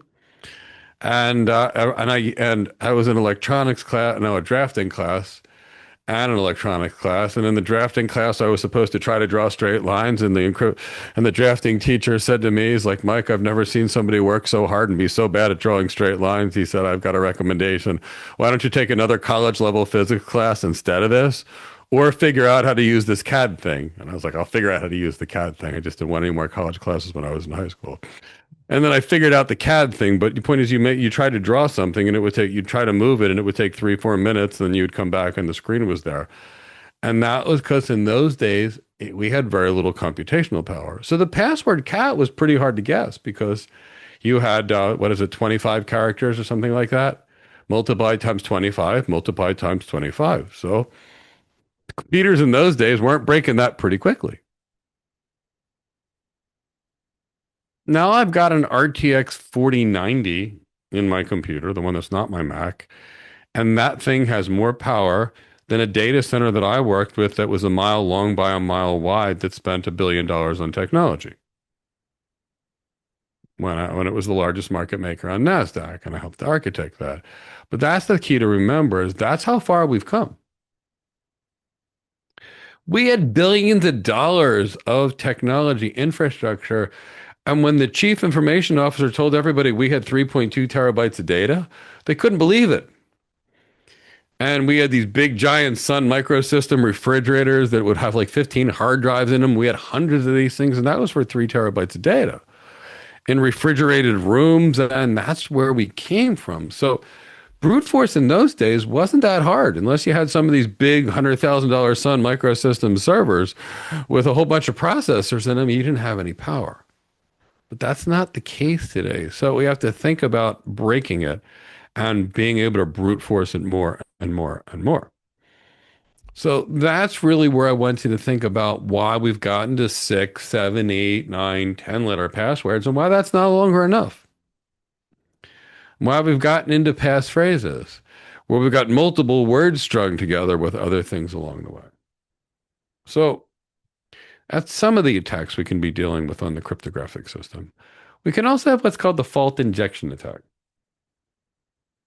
And we have the hacker, and what they try to do is they try to break the integrity of the cryptography by introducing some other kind of external fault. Breaking something. Extreme temperatures, high voltage, like anything you could do to just damage things. Why? Because remember when we talked about fail open and fail closed systems, and really secure things tend to fail closed, where if the security guard's not at the front desk, nobody gets back in the building?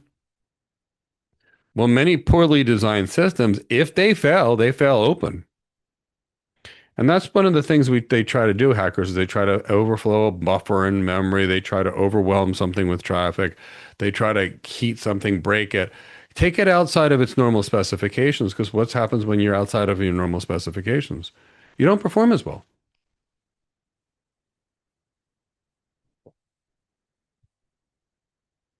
And that's really what that is.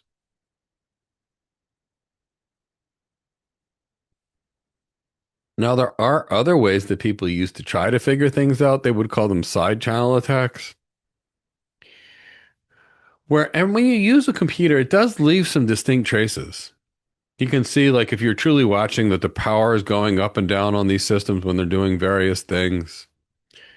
So in the days when these were possible, people would look at power and try to figure out what was going on and where at times. It's a little harder to do these things in today's world.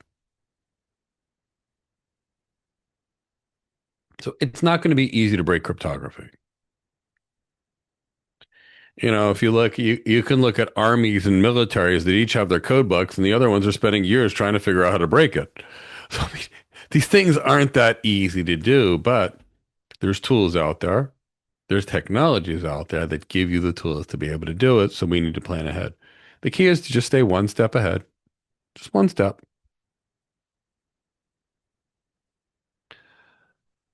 So people can do what's called the frequency analysis. And that's where they start looking at various types of ways to look at to decipher the encrypted messages. They may analyze the frequency of various letters, for example. And if you look at various letters and how often a letter actually occurs in a sentence in, say, the English language, by going here, you can start trying to predict.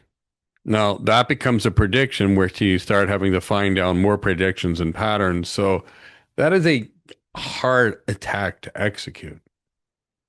But anything can be done. Anything can be done.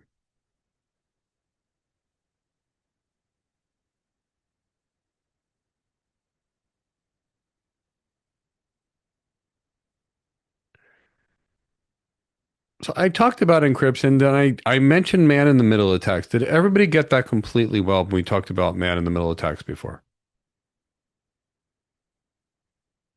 Let me know if you have in the chat box or didn't. Because I know we briefly talked about it, but I don't know if everybody here got it. So I want to make sure.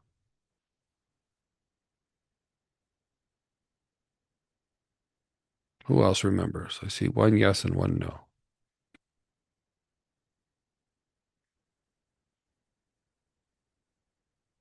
Wadi didn't. All right. So let's just kind of do this fairly quickly to kind of go through this. This is what the concern is. And this can be in a physical world, spy world, technology world. I don't care. So let's say we have Nikos, and Nikos wants to speak with Kostas. Let's call it that. These two want to speak to each other. Now, if these two don't know each other, and these are two people, then instead of sending Kostas in, what we could do is we could say send Apostolis in, and Apostolis can pretend to be Costa.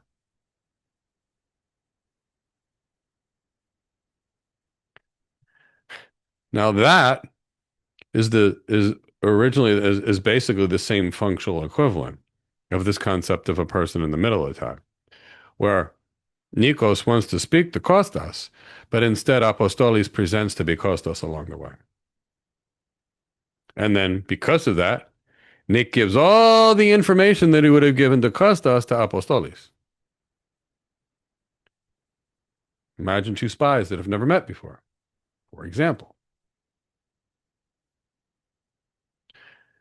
Now, the same thing can happen here on the internet.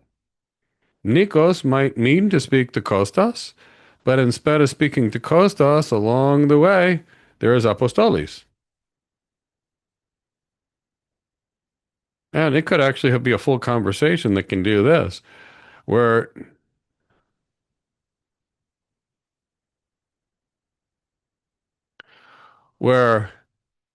Nikos and Kostas think they're speaking to each other, but Apostolis is there along the way, listening to every message along the way. None of this is a good situation, right?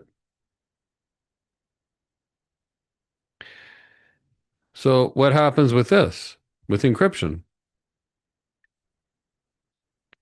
Nikos tries to sync up. Keys don't match. Certificate's been revoked. And Nikos and Apostolis don't speak to each other. Now, 5 minutes later, Kostas tries to connect. Either it's symmetric keys and keys immediately connected. We use the PKI infrastructure, and Nikolaos checks and sees that Kostas' certificate is good, and then they start exchanging information. With MTLS, we're just verifying on both sides, but it's really the same concept. And that's how that just works. That's the concept of a man in the middle attack that we don't want to have. And that's what we're trying to protect here with cryptography. Now, what is a birthday attack? A birthday attack is another attack on the cryptographic system. So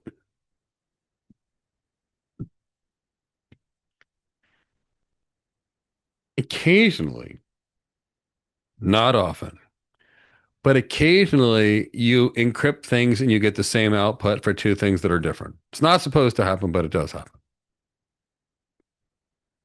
How many times do you hear two words that almost sound the same thing? If I say to my wife, Cindy, effiga, que effiga, it means the cat came in and ate and left. It's actually two separate words, but they sure sound like the same word, right? Aguri, which means son, agori, which agori means son, aguri means cucumbers. In Greek, they make all these words; they all sound the same. It's really hard, I'm telling you. But so the key to remember is it's not that much of a difference. So in a birthday attack, we look for the weird time, the only time in a statistical potential thing that ever could occur, then two things that actually come out of the hash or the cryptography the same way. And then if we mathematically figure it out, the only weird, wacky time that that could actually occur, then we could potentially trace it back to those two original messages. And if the hacker could figure that out, they could take a digitally signed message and generate a different message with the same message digest or the same hash to prove that it's the same message. This is not the easiest thing to do.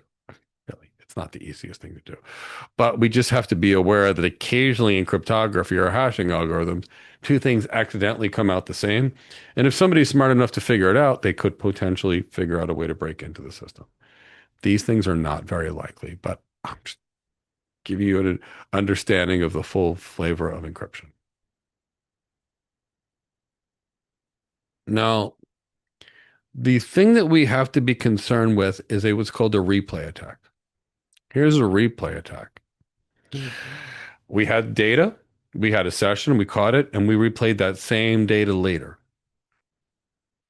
What if I could replay that same login and that same username and password from somebody else? If I could. Now, if they're only using a username and password, that's probably not a good thing. If they're using a multi-factor authentication, it might make it hard the second time. They may not have the same authentication code. But just understand that's exactly what that actually is, the ability to replay it. What makes it hard to replay an attack with a good, strong encryption, generally speaking? The sequence numbers of the messages. They're sequenced. So typically you can see, if they come out message 1234 and now we're at message 18,000 and it comes back as message 1234, we might know that it's not normal. So, with everything that we have, and honestly, here's the best way I can describe it. Everything has a weakness. Every attacker will try to exploit that weakness, and then we have another way to attack it. Hook punch comes in from this side, block it. Block it this way. Anyway, just get out of the way, but just don't get hit by it. And that's the point. It could be coming in this way. Okay, so I'm going to block it that way. I'm going to go this way. I mean, whatever the case is, just to be able to keep reacting. So the hacker will do things, and then we will do things to protect them, and they will use a new one. Phishing's been always easy to detect, right? Everything looks terrible. It's like they were completely or literally writing you messages that were so bad you could just look at it and say it's bad. Now generative AI is doing it. So now you can tell, you got to look at it and you say it looks like it's AI written. But that's getting harder and harder to do because people are using AI to write their own email. So that's what we're coming. That's actually what I had planned for today, because I wasn't sure how much time we were going to spend on encryption and how much time that we were actually going to be spending on other things. So I can talk, if you desire, I can talk about security operations today, or we can take questions and finish it here. I am happy to discuss either. All right. Let us know what you'd like to do, everybody. We've got about another 30 minutes or so set aside.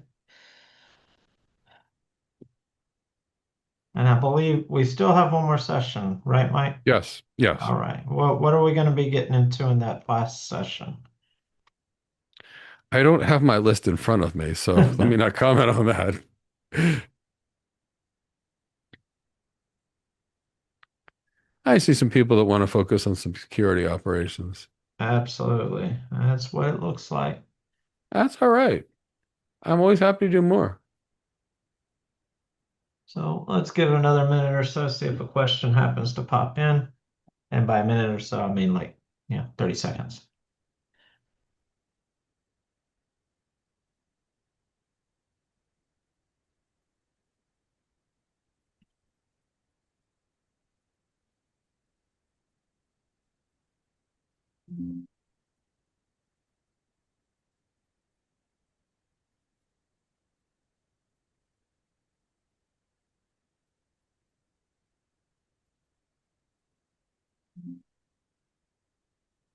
All right. Will nanotechnology ever help in cybersecurity? I think there will be nanotechnology that will cause that will be used to hack things, and I think there'll be other nanotechnology that will be used to defend against it. But yes.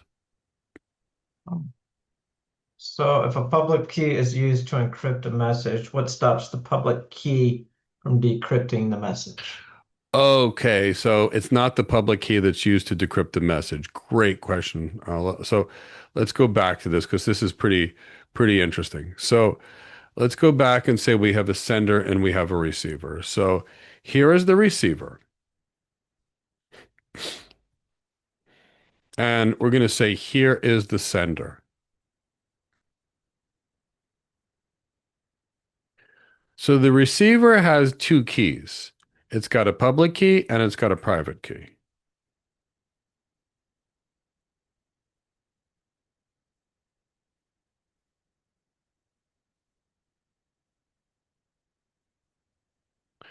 So these two keys themselves are mathematically linked. So somewhere along the line, these two keys are linked. So what you do is the sender, when they want to send you a message, they send you a message and they encrypt it with the public key that you gave them. They can encrypt it. Now, when that message comes to you, it's encrypted with your public key, but what happens is you have to use your private key to actually decrypt the message. And that's how if they sent that message encrypted with just the public key, anybody that's not you that doesn't have the private key couldn't be able to decrypt it. So that's realistically what's going on. And when you send to them, you encrypt with their public key, and they have a corresponding private key to decrypt your message. So the public key can't decrypt your message. It was never designed to. It's the private key that was designed to decrypt the message. But what would it take for someone to break that? I'm actually not sure. To actually break a strategy to break two different sets of keys. All right. Well, I guess we'll let you get back into the security operations. So, what is security operations? Well, it's the process of running an organization's security.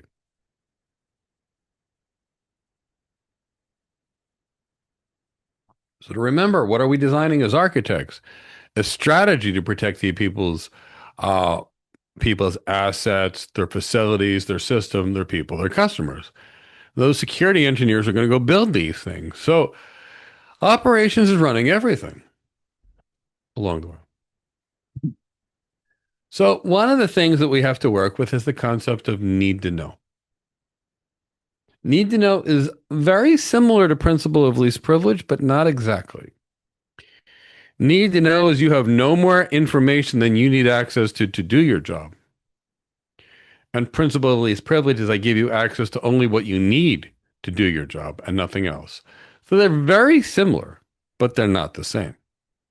If you work for a big tech company and you're a principal architect, you will know more about the pipelines of those products and the bugs in those products than you would if you were just a regular solutions architect in your first tech job, because you will have access to different information. So we need to think of the goal of what we're always trying to deal with: confidentiality, integrity, availability. So let's talk about keeping secrets. And let's talk about effectiveness of keeping secrets.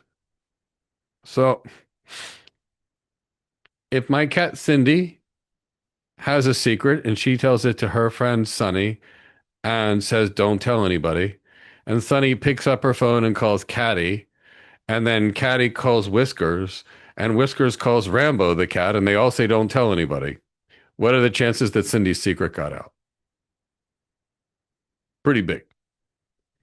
Now, if Cindy just didn't tell anybody the secret, that she has a cabinet outside where she steals stuff and hides little stolen things, whether they be keys or pens or anything, then no one know that Cindy is a cat burglar and everybody would be happy. So the key is the best part of secrets is to not tell them when it comes to security. So what does that mean from us as security people? Well, we need to determine who can get access to what information. Because every time we share information, we ultimately increase our risk. So can you run a business and only one person knows things and nobody else knows anything? Probably not.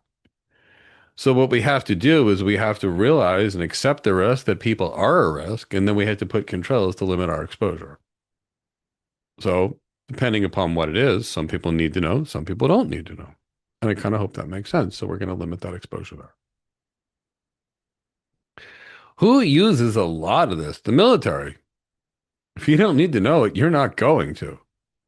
Because if you know the battle plans of something and you blabber to a spy, those battle plans are going to not work.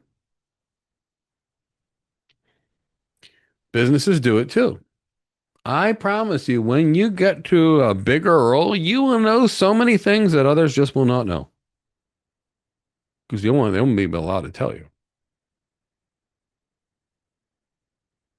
No, I talked about the least privileges. That's to be able to do what you need to do your job. But we also have to think about the scope of someone's privilege. Some people need access to more things, so we have to give them what they need and also make sure that we continually change that over time. If I was a systems administrator today,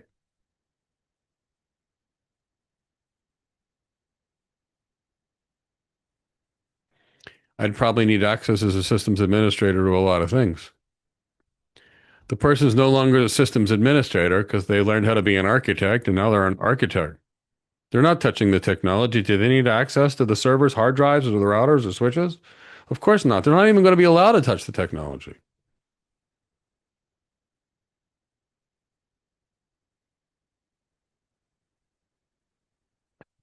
So who can access the network? The people that need to. Software developers don't need to access the network. They wouldn't know what to do with the routers or switches. Don't give them access. Likewise, don't give the network engineers access to some software developer's code repository. They're not going to know what to do with it. But they can break it.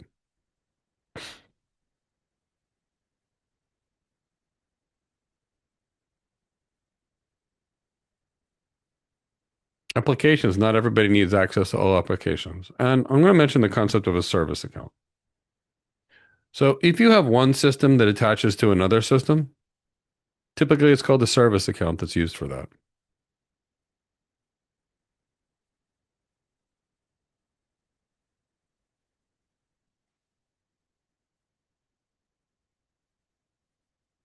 A little bit about separation of duties. That makes sure that not a single person has complete control over everything. Talked a little about that. One person becomes a problem. So if we make people collaborate,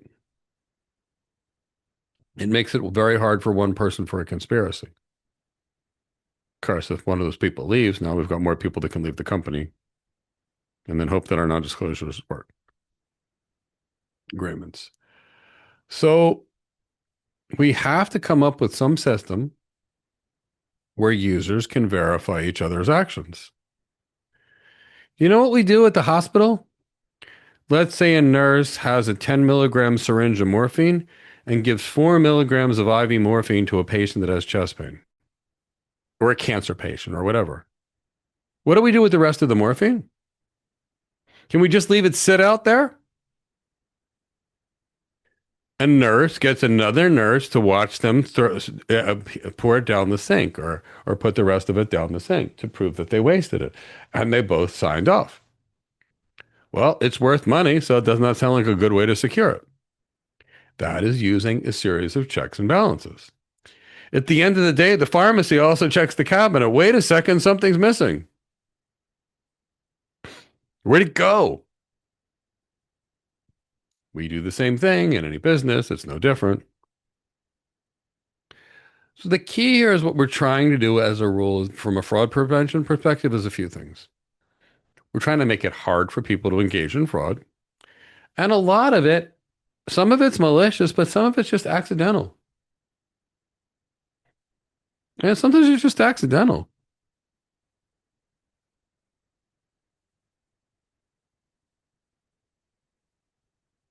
So two-person control, or the two-man rule, which someone asked about earlier, is like the safety box that have two keys to open. That way you can't open it with just yours. So if somebody steals your key to your safety deposit box, when you go there, the bank manager has to verify your ID that you are who you claim to be because they have the other key to your safety deposit box. That way, if you get mugged by somebody on the subway, they can't break into your safety deposit box. So two people, you get a peer review, you get a lot less collusion and fraud. What about privileged access? This is the stuff we got to be really careful about. So I may actually draw this one out because even though it's probably pretty standard, I want to kind of show you what I mean by this. So when we discuss privileged access, what is it really? So let's work on the assumption that we've got one set of users, and this set of users can do ABC things. Easy stuff. So they can use their application. In addition to being able to use their application, for example, they can share files, and all of a sudden they can also start a video conference. That's fine. Now, I don't want anybody getting access to this other than authorized users, but this isn't so big of a deal. Now, by comparison, what happens if this to another user that can delete hard drive, that can delete virtual machines, delete storage? Is this account more important or more to protect than the other one?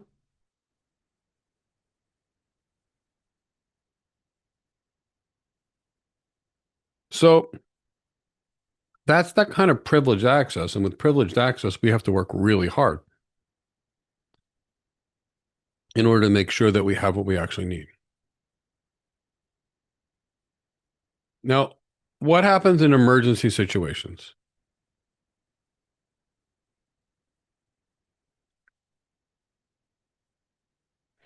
All of a sudden, something's broken and this one user needs access.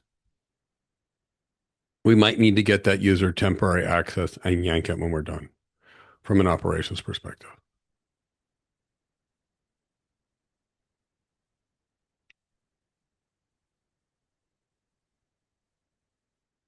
Job rotation. Ever been to a company that mandates mandatory vacations and someone takes over your job when you're done? Some companies do it, and they do it to find out what's been actually going on while you've been there. All of a sudden, everything seems fine. Joey goes on vacation. Sally looks over Joey's work. Sally notices a lot of discrepancies. And that's why companies do job rotations in many cases and force that to actually occur.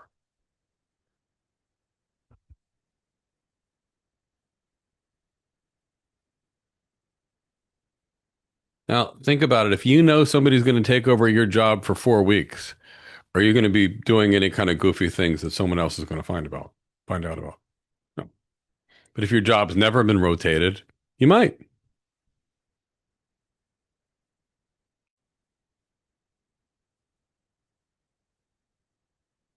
And a lot of it's deterrence, but it's also detection.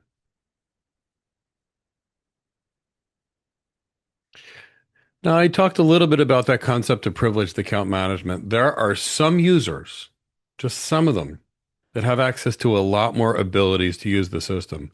We have to control those accounts very quickly.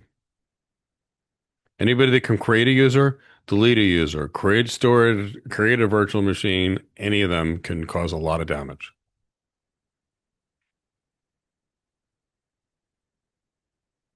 So when it comes to security operations, let's say the business says we need to be up and operational 99.999% of the time.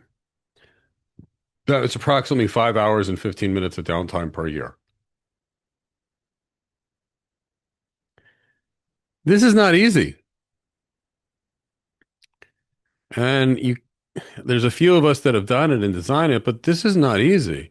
You're talking real critical availability levels and no single points of failures and redundancy everywhere, and policies can change everything.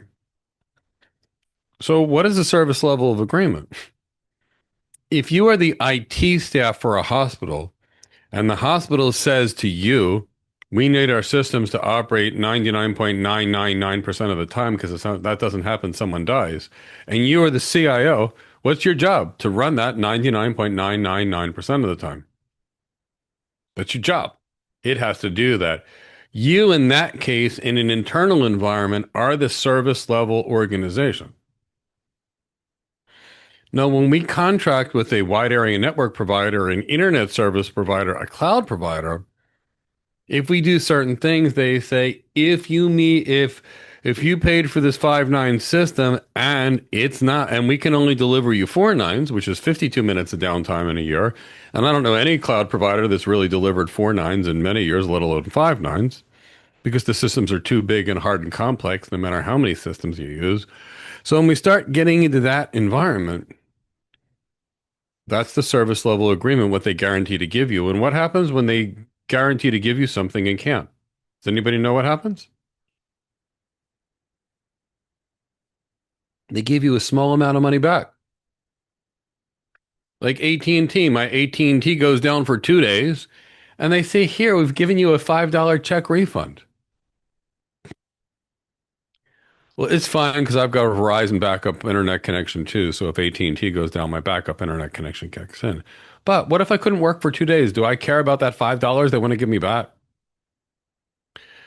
That's meaningless to me versus 2 days of lost work.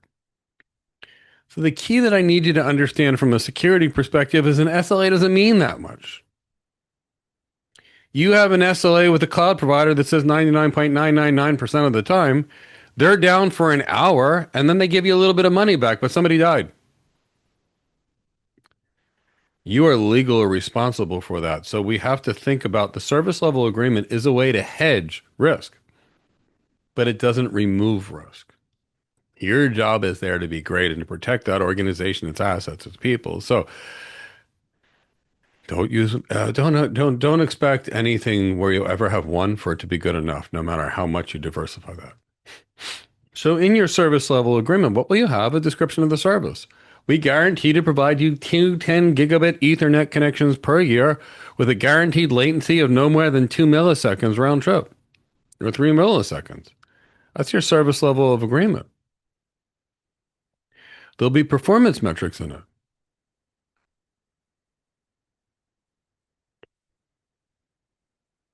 And actually, exactly, the comment that was put in there, look at the 3 cloud providers and the amount of damage they did. It makes you wonder. I mean, first, if somebody was on all 3 cloud providers, for the most part, they never would have had any of these problems. If they were on 2 or more, if they used 2 or more content delivery networks, they wouldn't have had any of these problems.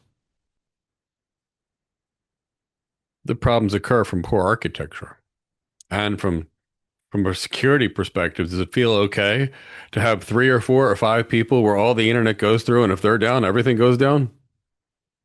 That's something to think about, and some countries are thinking about that as well. So that's typically the kind of things that are going to be in those. So they will include responsibilities from the provider or the customer, guidelines on support, and whatever those penalties are if they don't meet your needs. So in some environments, when we're designing for a security operations center, we want something called a distress system or a duress system. So all of a sudden, you get a bunch of people, they break into your environment, they're armed, they tell you can't say anything to someone. Is everything okay? Yeah, everything's great. Bob's your uncle, where Bob's your uncle, which is normally something that might have been said as a things mean are good, is the trigger that says, hey, send in the SWAT team. So a duress system, many build organizations have that where there's some button, something that can be pressed, and it's a signal for help. Could be a code word, could be a normal password and an emergency password under attack, but there's a lot of organizations have that, and we should think about them. About travel. Ooh. Kidnap and ransom is a big thing for executives. Somebody tried to kidnap me at one point, but I kind of worked my way out of that. But, these things do happen when you're traveling globally. When you're traveling locally, you never know. A CEO is a high value target. Somebody will pay a ransom to get him or her back. So it's part of our job to, before people go, to educate users, figure out what's right, make sure that they have the right security, the right level of protection where they're at. We have to think about educating users what to look for example.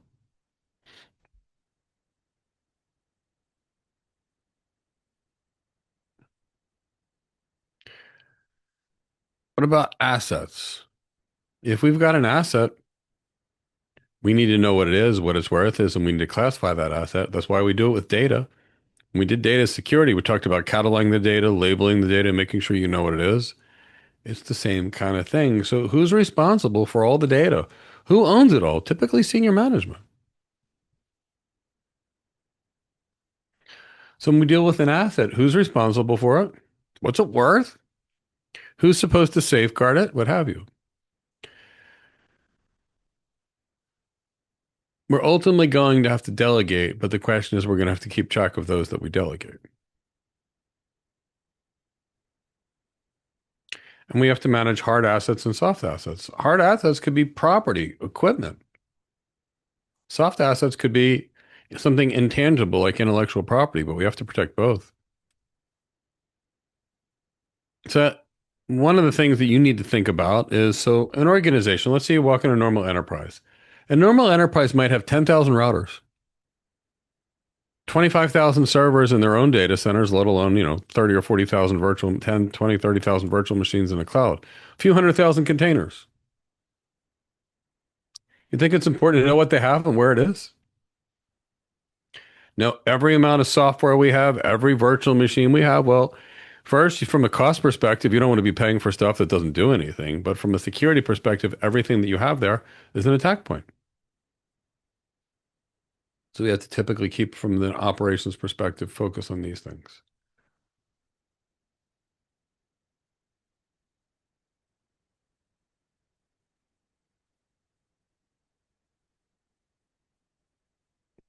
Let's think about managed service.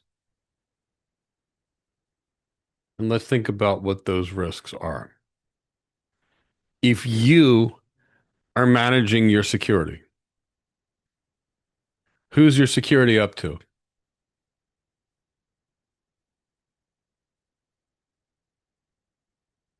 You. It is up to you if you own your security. What does that mean? It means you can hire your security detail. You can determine what kind of cars you're going to go in. For example, how many, are they bulletproof cars? How fast can these bulletproof cars go? What kind of bullets or explosions can these cars take that you're actually taking? What kind of helicopter am I taking? What kind of protection is that helicopter taking? If it's up to you, you can do it all.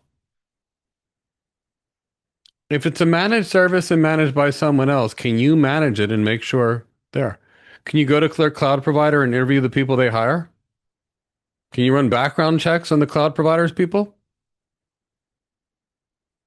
Can you go in there and make sure the people that are configuring the things aren't drunk that day? Nothing. So what we have to think about from an operations perspective is, do we need to control over it? If a company wants to fly their king, queen, or prime minister to another country, Are they going to bring their own security people, or are they going to let the host country take care of it all for them?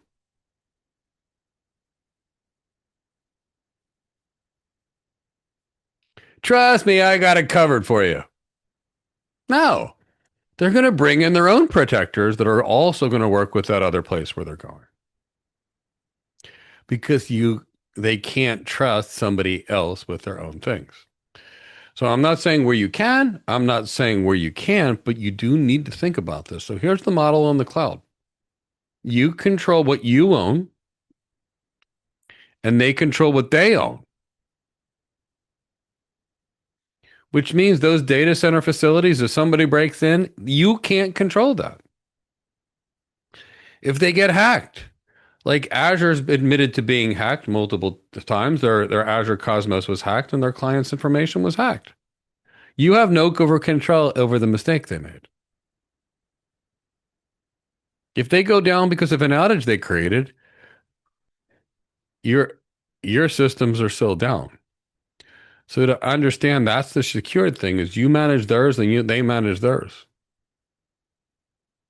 That is a very hard thing to do completely well, is manage the things that you don't. Give you an example. You got a private plane. It's pretty easy to go from point A to point B. I got to tell you, walk up to the plane, you get on the plane lands, you get off the plane, and if you're lucky enough, they've got a car that's waiting for you. That's pretty easy. And you're going to, for the most part, be there on time. Now, go visit your family in Philadelphia. Hey, I want to go from West Palm Beach to Jamaica. You know what? That airport might be slow. It might be delayed for an hour and a half. Then there might be weather. You know, it might need 12 hours to go the 50 miles to Jamaica that I want to go, or the 100 miles to Jamaica. Now, that's because we don't control it. So keep that in the back of your mind. When you use shared, you lose control. It's a lot cheaper and not to have your own airplane, but you know, a CEO may not be able to take a public airplane for a lot of reasons. So most of you know cloud computing, but it's considered security operations. So we typically have the infrastructure as a service model where they rent us a virtual data center, virtual machines, virtual hard drives, virtual routers, virtual switches, or virtual firewalls. And that gives us, for the most part, a lot of control. No, we have no control over their cloud, no control over their hypervisors, no control over their orchestration, no control over their internal networks. But we manage our systems. And with that, we've got the most control we have of cloud computing period. Because only if the cloud provider gets hacked, we have a problem.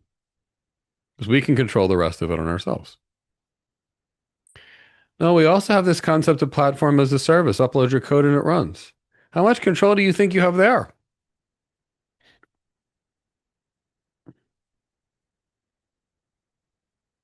Somebody's managed database. It's managed for you. Almost none.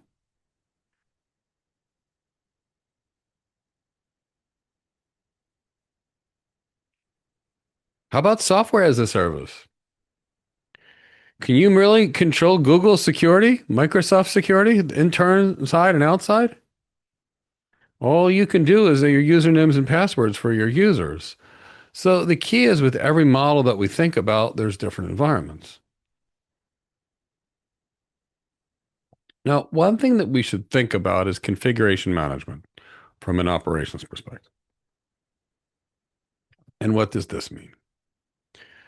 I go and configure the routers, and when I go in there, there are certain things that I do every single time when I touch a router. I haven't touched a router in a long time, but there was.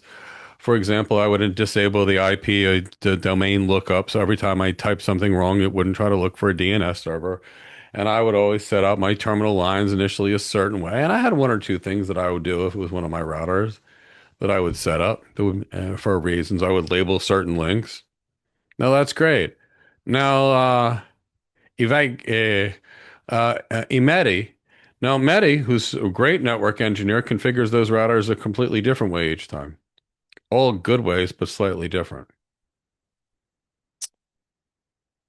You know, now all of a sudden we've got configuration drift.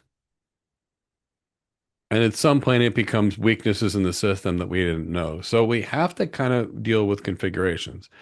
In a private cloud, it's easy. In a public cloud, it's easy because we can use an infrastructure as code script to launch everything exactly the same way. So that's that concept of configuration management that we should think of. Automate what can be automated so that it's consistently done again and again. It saves on people, but it also saves on errors, and that's why organizations are so focused here. Change management. From an operations perspective, anytime you change something, it can affect the entire organization. If I've got a building and you could only walk in the front door, and that was the only way you were ever allowed in, and now you're allowed in the front door and the back door, how much does that change the security of that building? Just that simple change? A lot. Do I need twice as many security people? Do I need 4 times as many security people now? Do I need various cameras along the way? Do I need special doors, special kinds of locks? Now I have people that are entering and exiting. Now I have to watch how people flow through the system. That simple change could change everything. I might need new cameras. I might need new lighting systems. I may need new sensors. I might need so much to make that work. And the key with that, in order to make change work, is before you make a change, you get the perspective of other people so they can evaluate the change. You want to make that change, all of a sudden the physical security people come in, the network security people come in, the fire safety people come in, and you plan it out. Because in an organization that's big, where you would be working as, say, an architect, for example, the key is they're going to have a lot of things going on.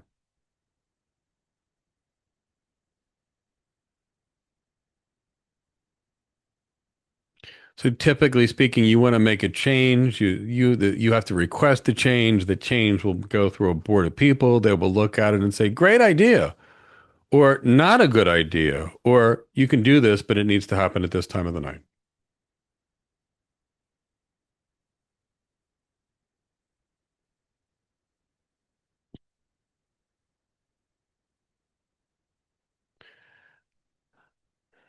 So generally speaking, not only should you ask for the change, it should be evaluated. You should plan the change, and then after the change, we have to check and retest to make sure everything works, and make sure we didn't break anything along the way.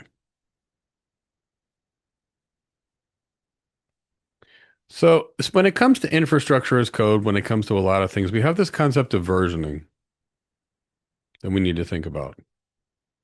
If I've got an infrastructure code script 10.1.2.3a, and then I have the same thing .b, .c, .d, and I know which version I'm using, we can make sure that everybody's using the same version.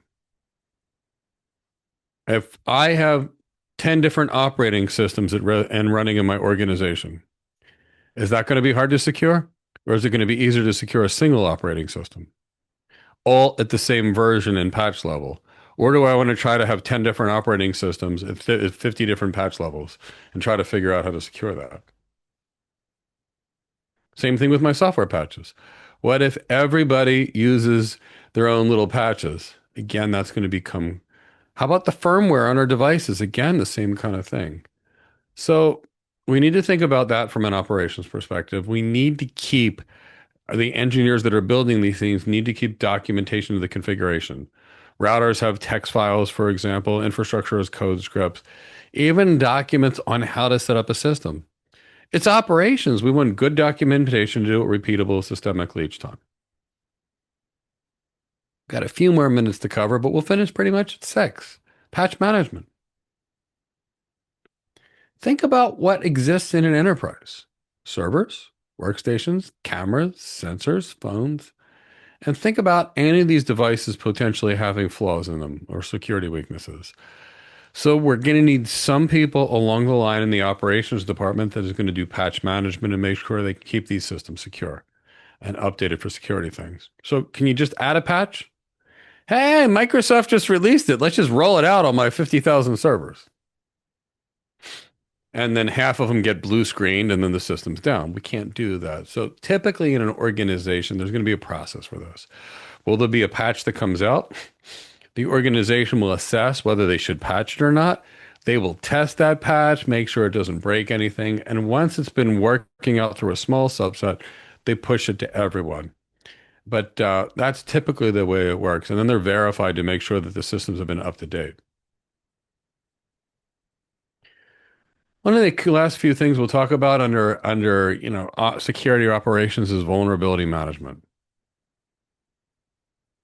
Systems have weaknesses, or weaknesses are found in systems over a time of vulnerability. A martial artist finds out that now people go to the ground. All of a sudden, we martial artists all start learning Brazilian jiu-jitsu, so now we know what to do on the ground. Well, it's the same kind of thing. All of a sudden, we notice there's a bunch of weaknesses here. Then we know how to strengthen those weaknesses in our system. It's no different. So we're going to be identifying environments, assessing situation, and addressing vulnerabilities one at a time. And the goal here is to reduce risk. We can't get rid of them all. But what we can do is we can try to systemically and methodically look for vulnerabilities or weaknesses and then fix them and then look for other ones and weaken them. So what goes into vulnerability management and keeping this up? Well, routine scans. We're constantly scanning. We scan today, we scan next week. We're constantly looking for new weaknesses. And then we do big ones periodically where we scan even more. The whole point here is to find issues and find weaknesses so we can fix these weaknesses before a hacker finds them. Now, to be fair, the same scans that we run to check our weaknesses, the hackers can also use. Lots of these tools are available, say, in Kali Linux and other places. So the key is we need to use them before they do. And at the end of the day, for anything that we're doing from operations, we need to document what we've done so others can make decisions. I feel like that's where I wanted to stop us for today. I don't think there's too many questions, but if there are, I'll answer a few.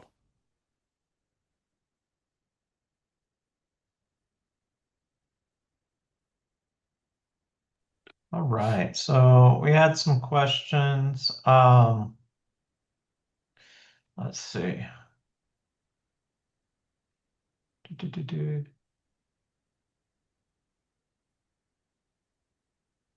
All right. How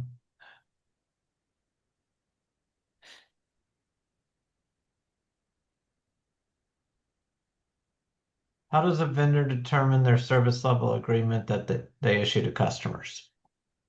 So when you actually work with a company, you tell them what you need. And generally speaking, they'll make recommendations of all the things you have to do for them to guarantee what you actually asked for. Now, that's no guarantee that you're going to get it, but that's typically the way that's going to work. Good question.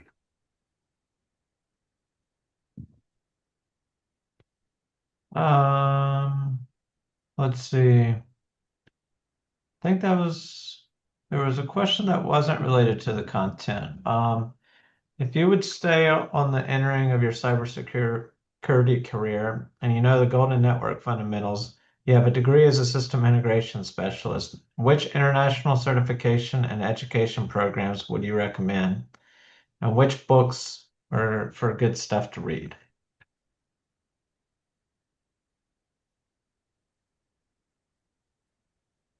Well, it would depend on what your goal would be. So if your goal would be to become a security architect, I would recommend our security architect development program. But I don't need to know what your goal is because there's different training that you would do to be a security architect than you would be to be, say, an ethical hacker or a penetration tester, which would be different than you would do as a defensive security engineer.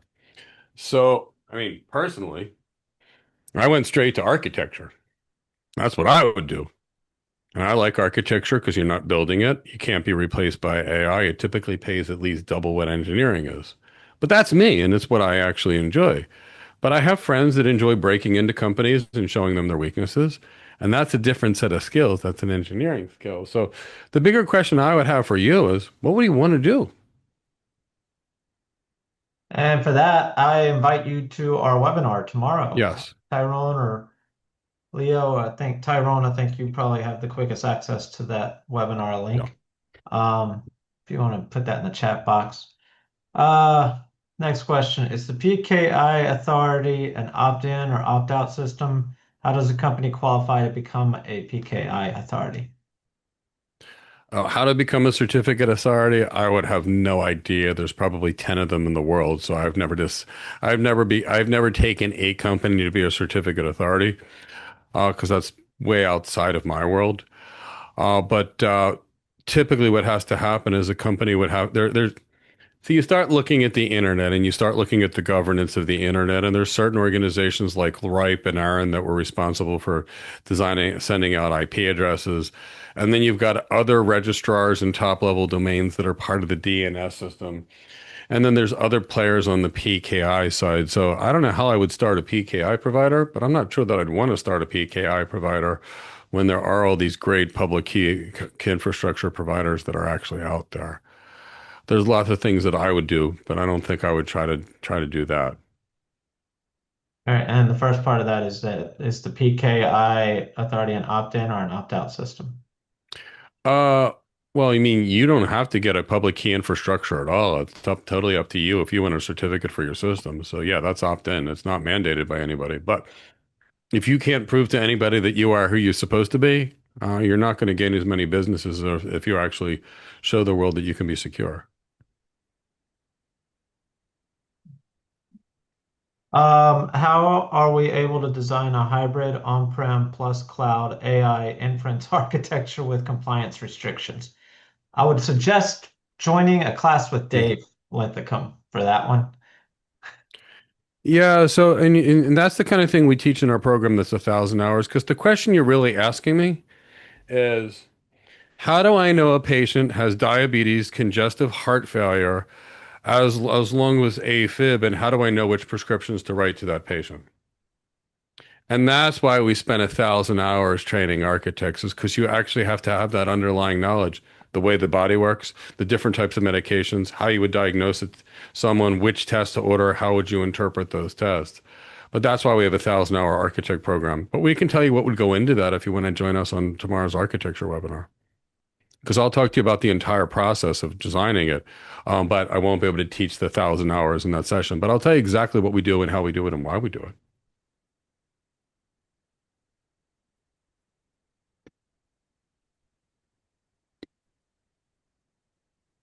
All right. Let's see. Our last question. So say if you can't beat down more than 30 seconds in a year, oof, wow. That's like nine nines Not or possible. seven nines or impossible. Yeah. Um, the SLA will differ. The SLA will not exist. From the SLA issued to me if the downtime was 2 hours per year. Is that correct? I actually wanted to add some context on this question. So I jokingly responded to his initial question about the SLAs. So there's about 10 different, so before you even get to me issuing this client an SLA, my company has to figure out what are we capable of even doing. Yes. So before we can even get to the individual SLAs that I have between you and me, the company has to figure out, and that takes every single department, including legal, including regulatory, including finance, including this service and that includes everybody Yeah. basically baselining. So there's two parts to the SLA. There's the what are we actually capable of doing and offering, and then there's the what are we able to offer to that group? What are we able to offer to that group, and how much is it going to cost? Because my SLA for healthcare might be different than hospitality. Um, or what I'm able to offer and what I'm willing to charge for healthcare versus hospitality, or for finance versus healthcare, or because so yes, to get to your point, it's going to be a different at the end of the day, it will be a different, there'll be different. I don't want to make it sound this easy, but after you get through the difficult part of the vendor determining what they're capable of, then it's really just fill in the blank on the SLA agreement. It that's oversimplifying it, but Yeah. it takes a Let's talk lot of about massaging to fill in those blanks, so to speak. Yeah. A lot of client And work. let's say that to get to 5 nines availability, which is 5 minutes and 15 seconds of downtime, realistically speaking, if you use 2 clouds plus a data center, had multiple internet service providers, had super high availability routers, had really good critical security, had a whole bunch of CCIEs for your networking and the equivalent for your security people and the equivalent for everybody, the right procedures, the right change controls, and the right that, you can probably get to 5 nines. And I've helped companies do it. But the companies that have it are the people that have people like a Verizon or an AT&T or where they've got tens of thousands, 10, 20, 40, 50, and where the CCI is their entry level people that are there. Because even in the CCI, I wouldn't teach them 5% of what they need for their job. They can do it. And they will pay for it too. And they will pay for the right people to do this because there's almost nobody that can do it. That you could do.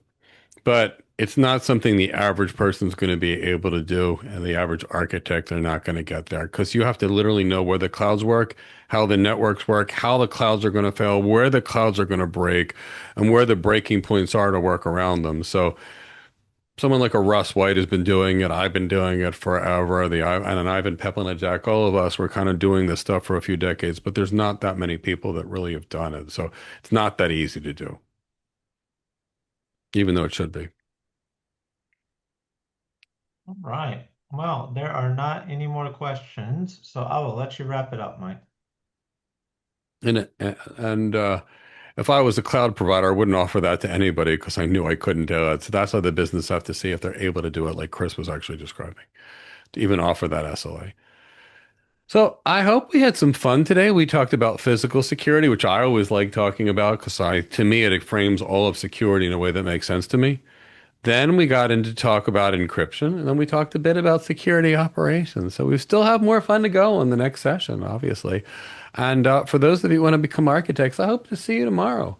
We'll go over the architect career, talk about what we do. You can ask me any kind of question you want, live, free on Zoom. You're not getting an interview and you want to know why, I can tell you why. You're struggling to get hired, I'll tell you why. Whatever we want on these, I'll do whatever I can for you on this free webinar, which is 3 to 5 p.m. tomorrow, right, Chris? Eastern? Yes, webinar is 3 Okay. to 5 p.m. tomorrow.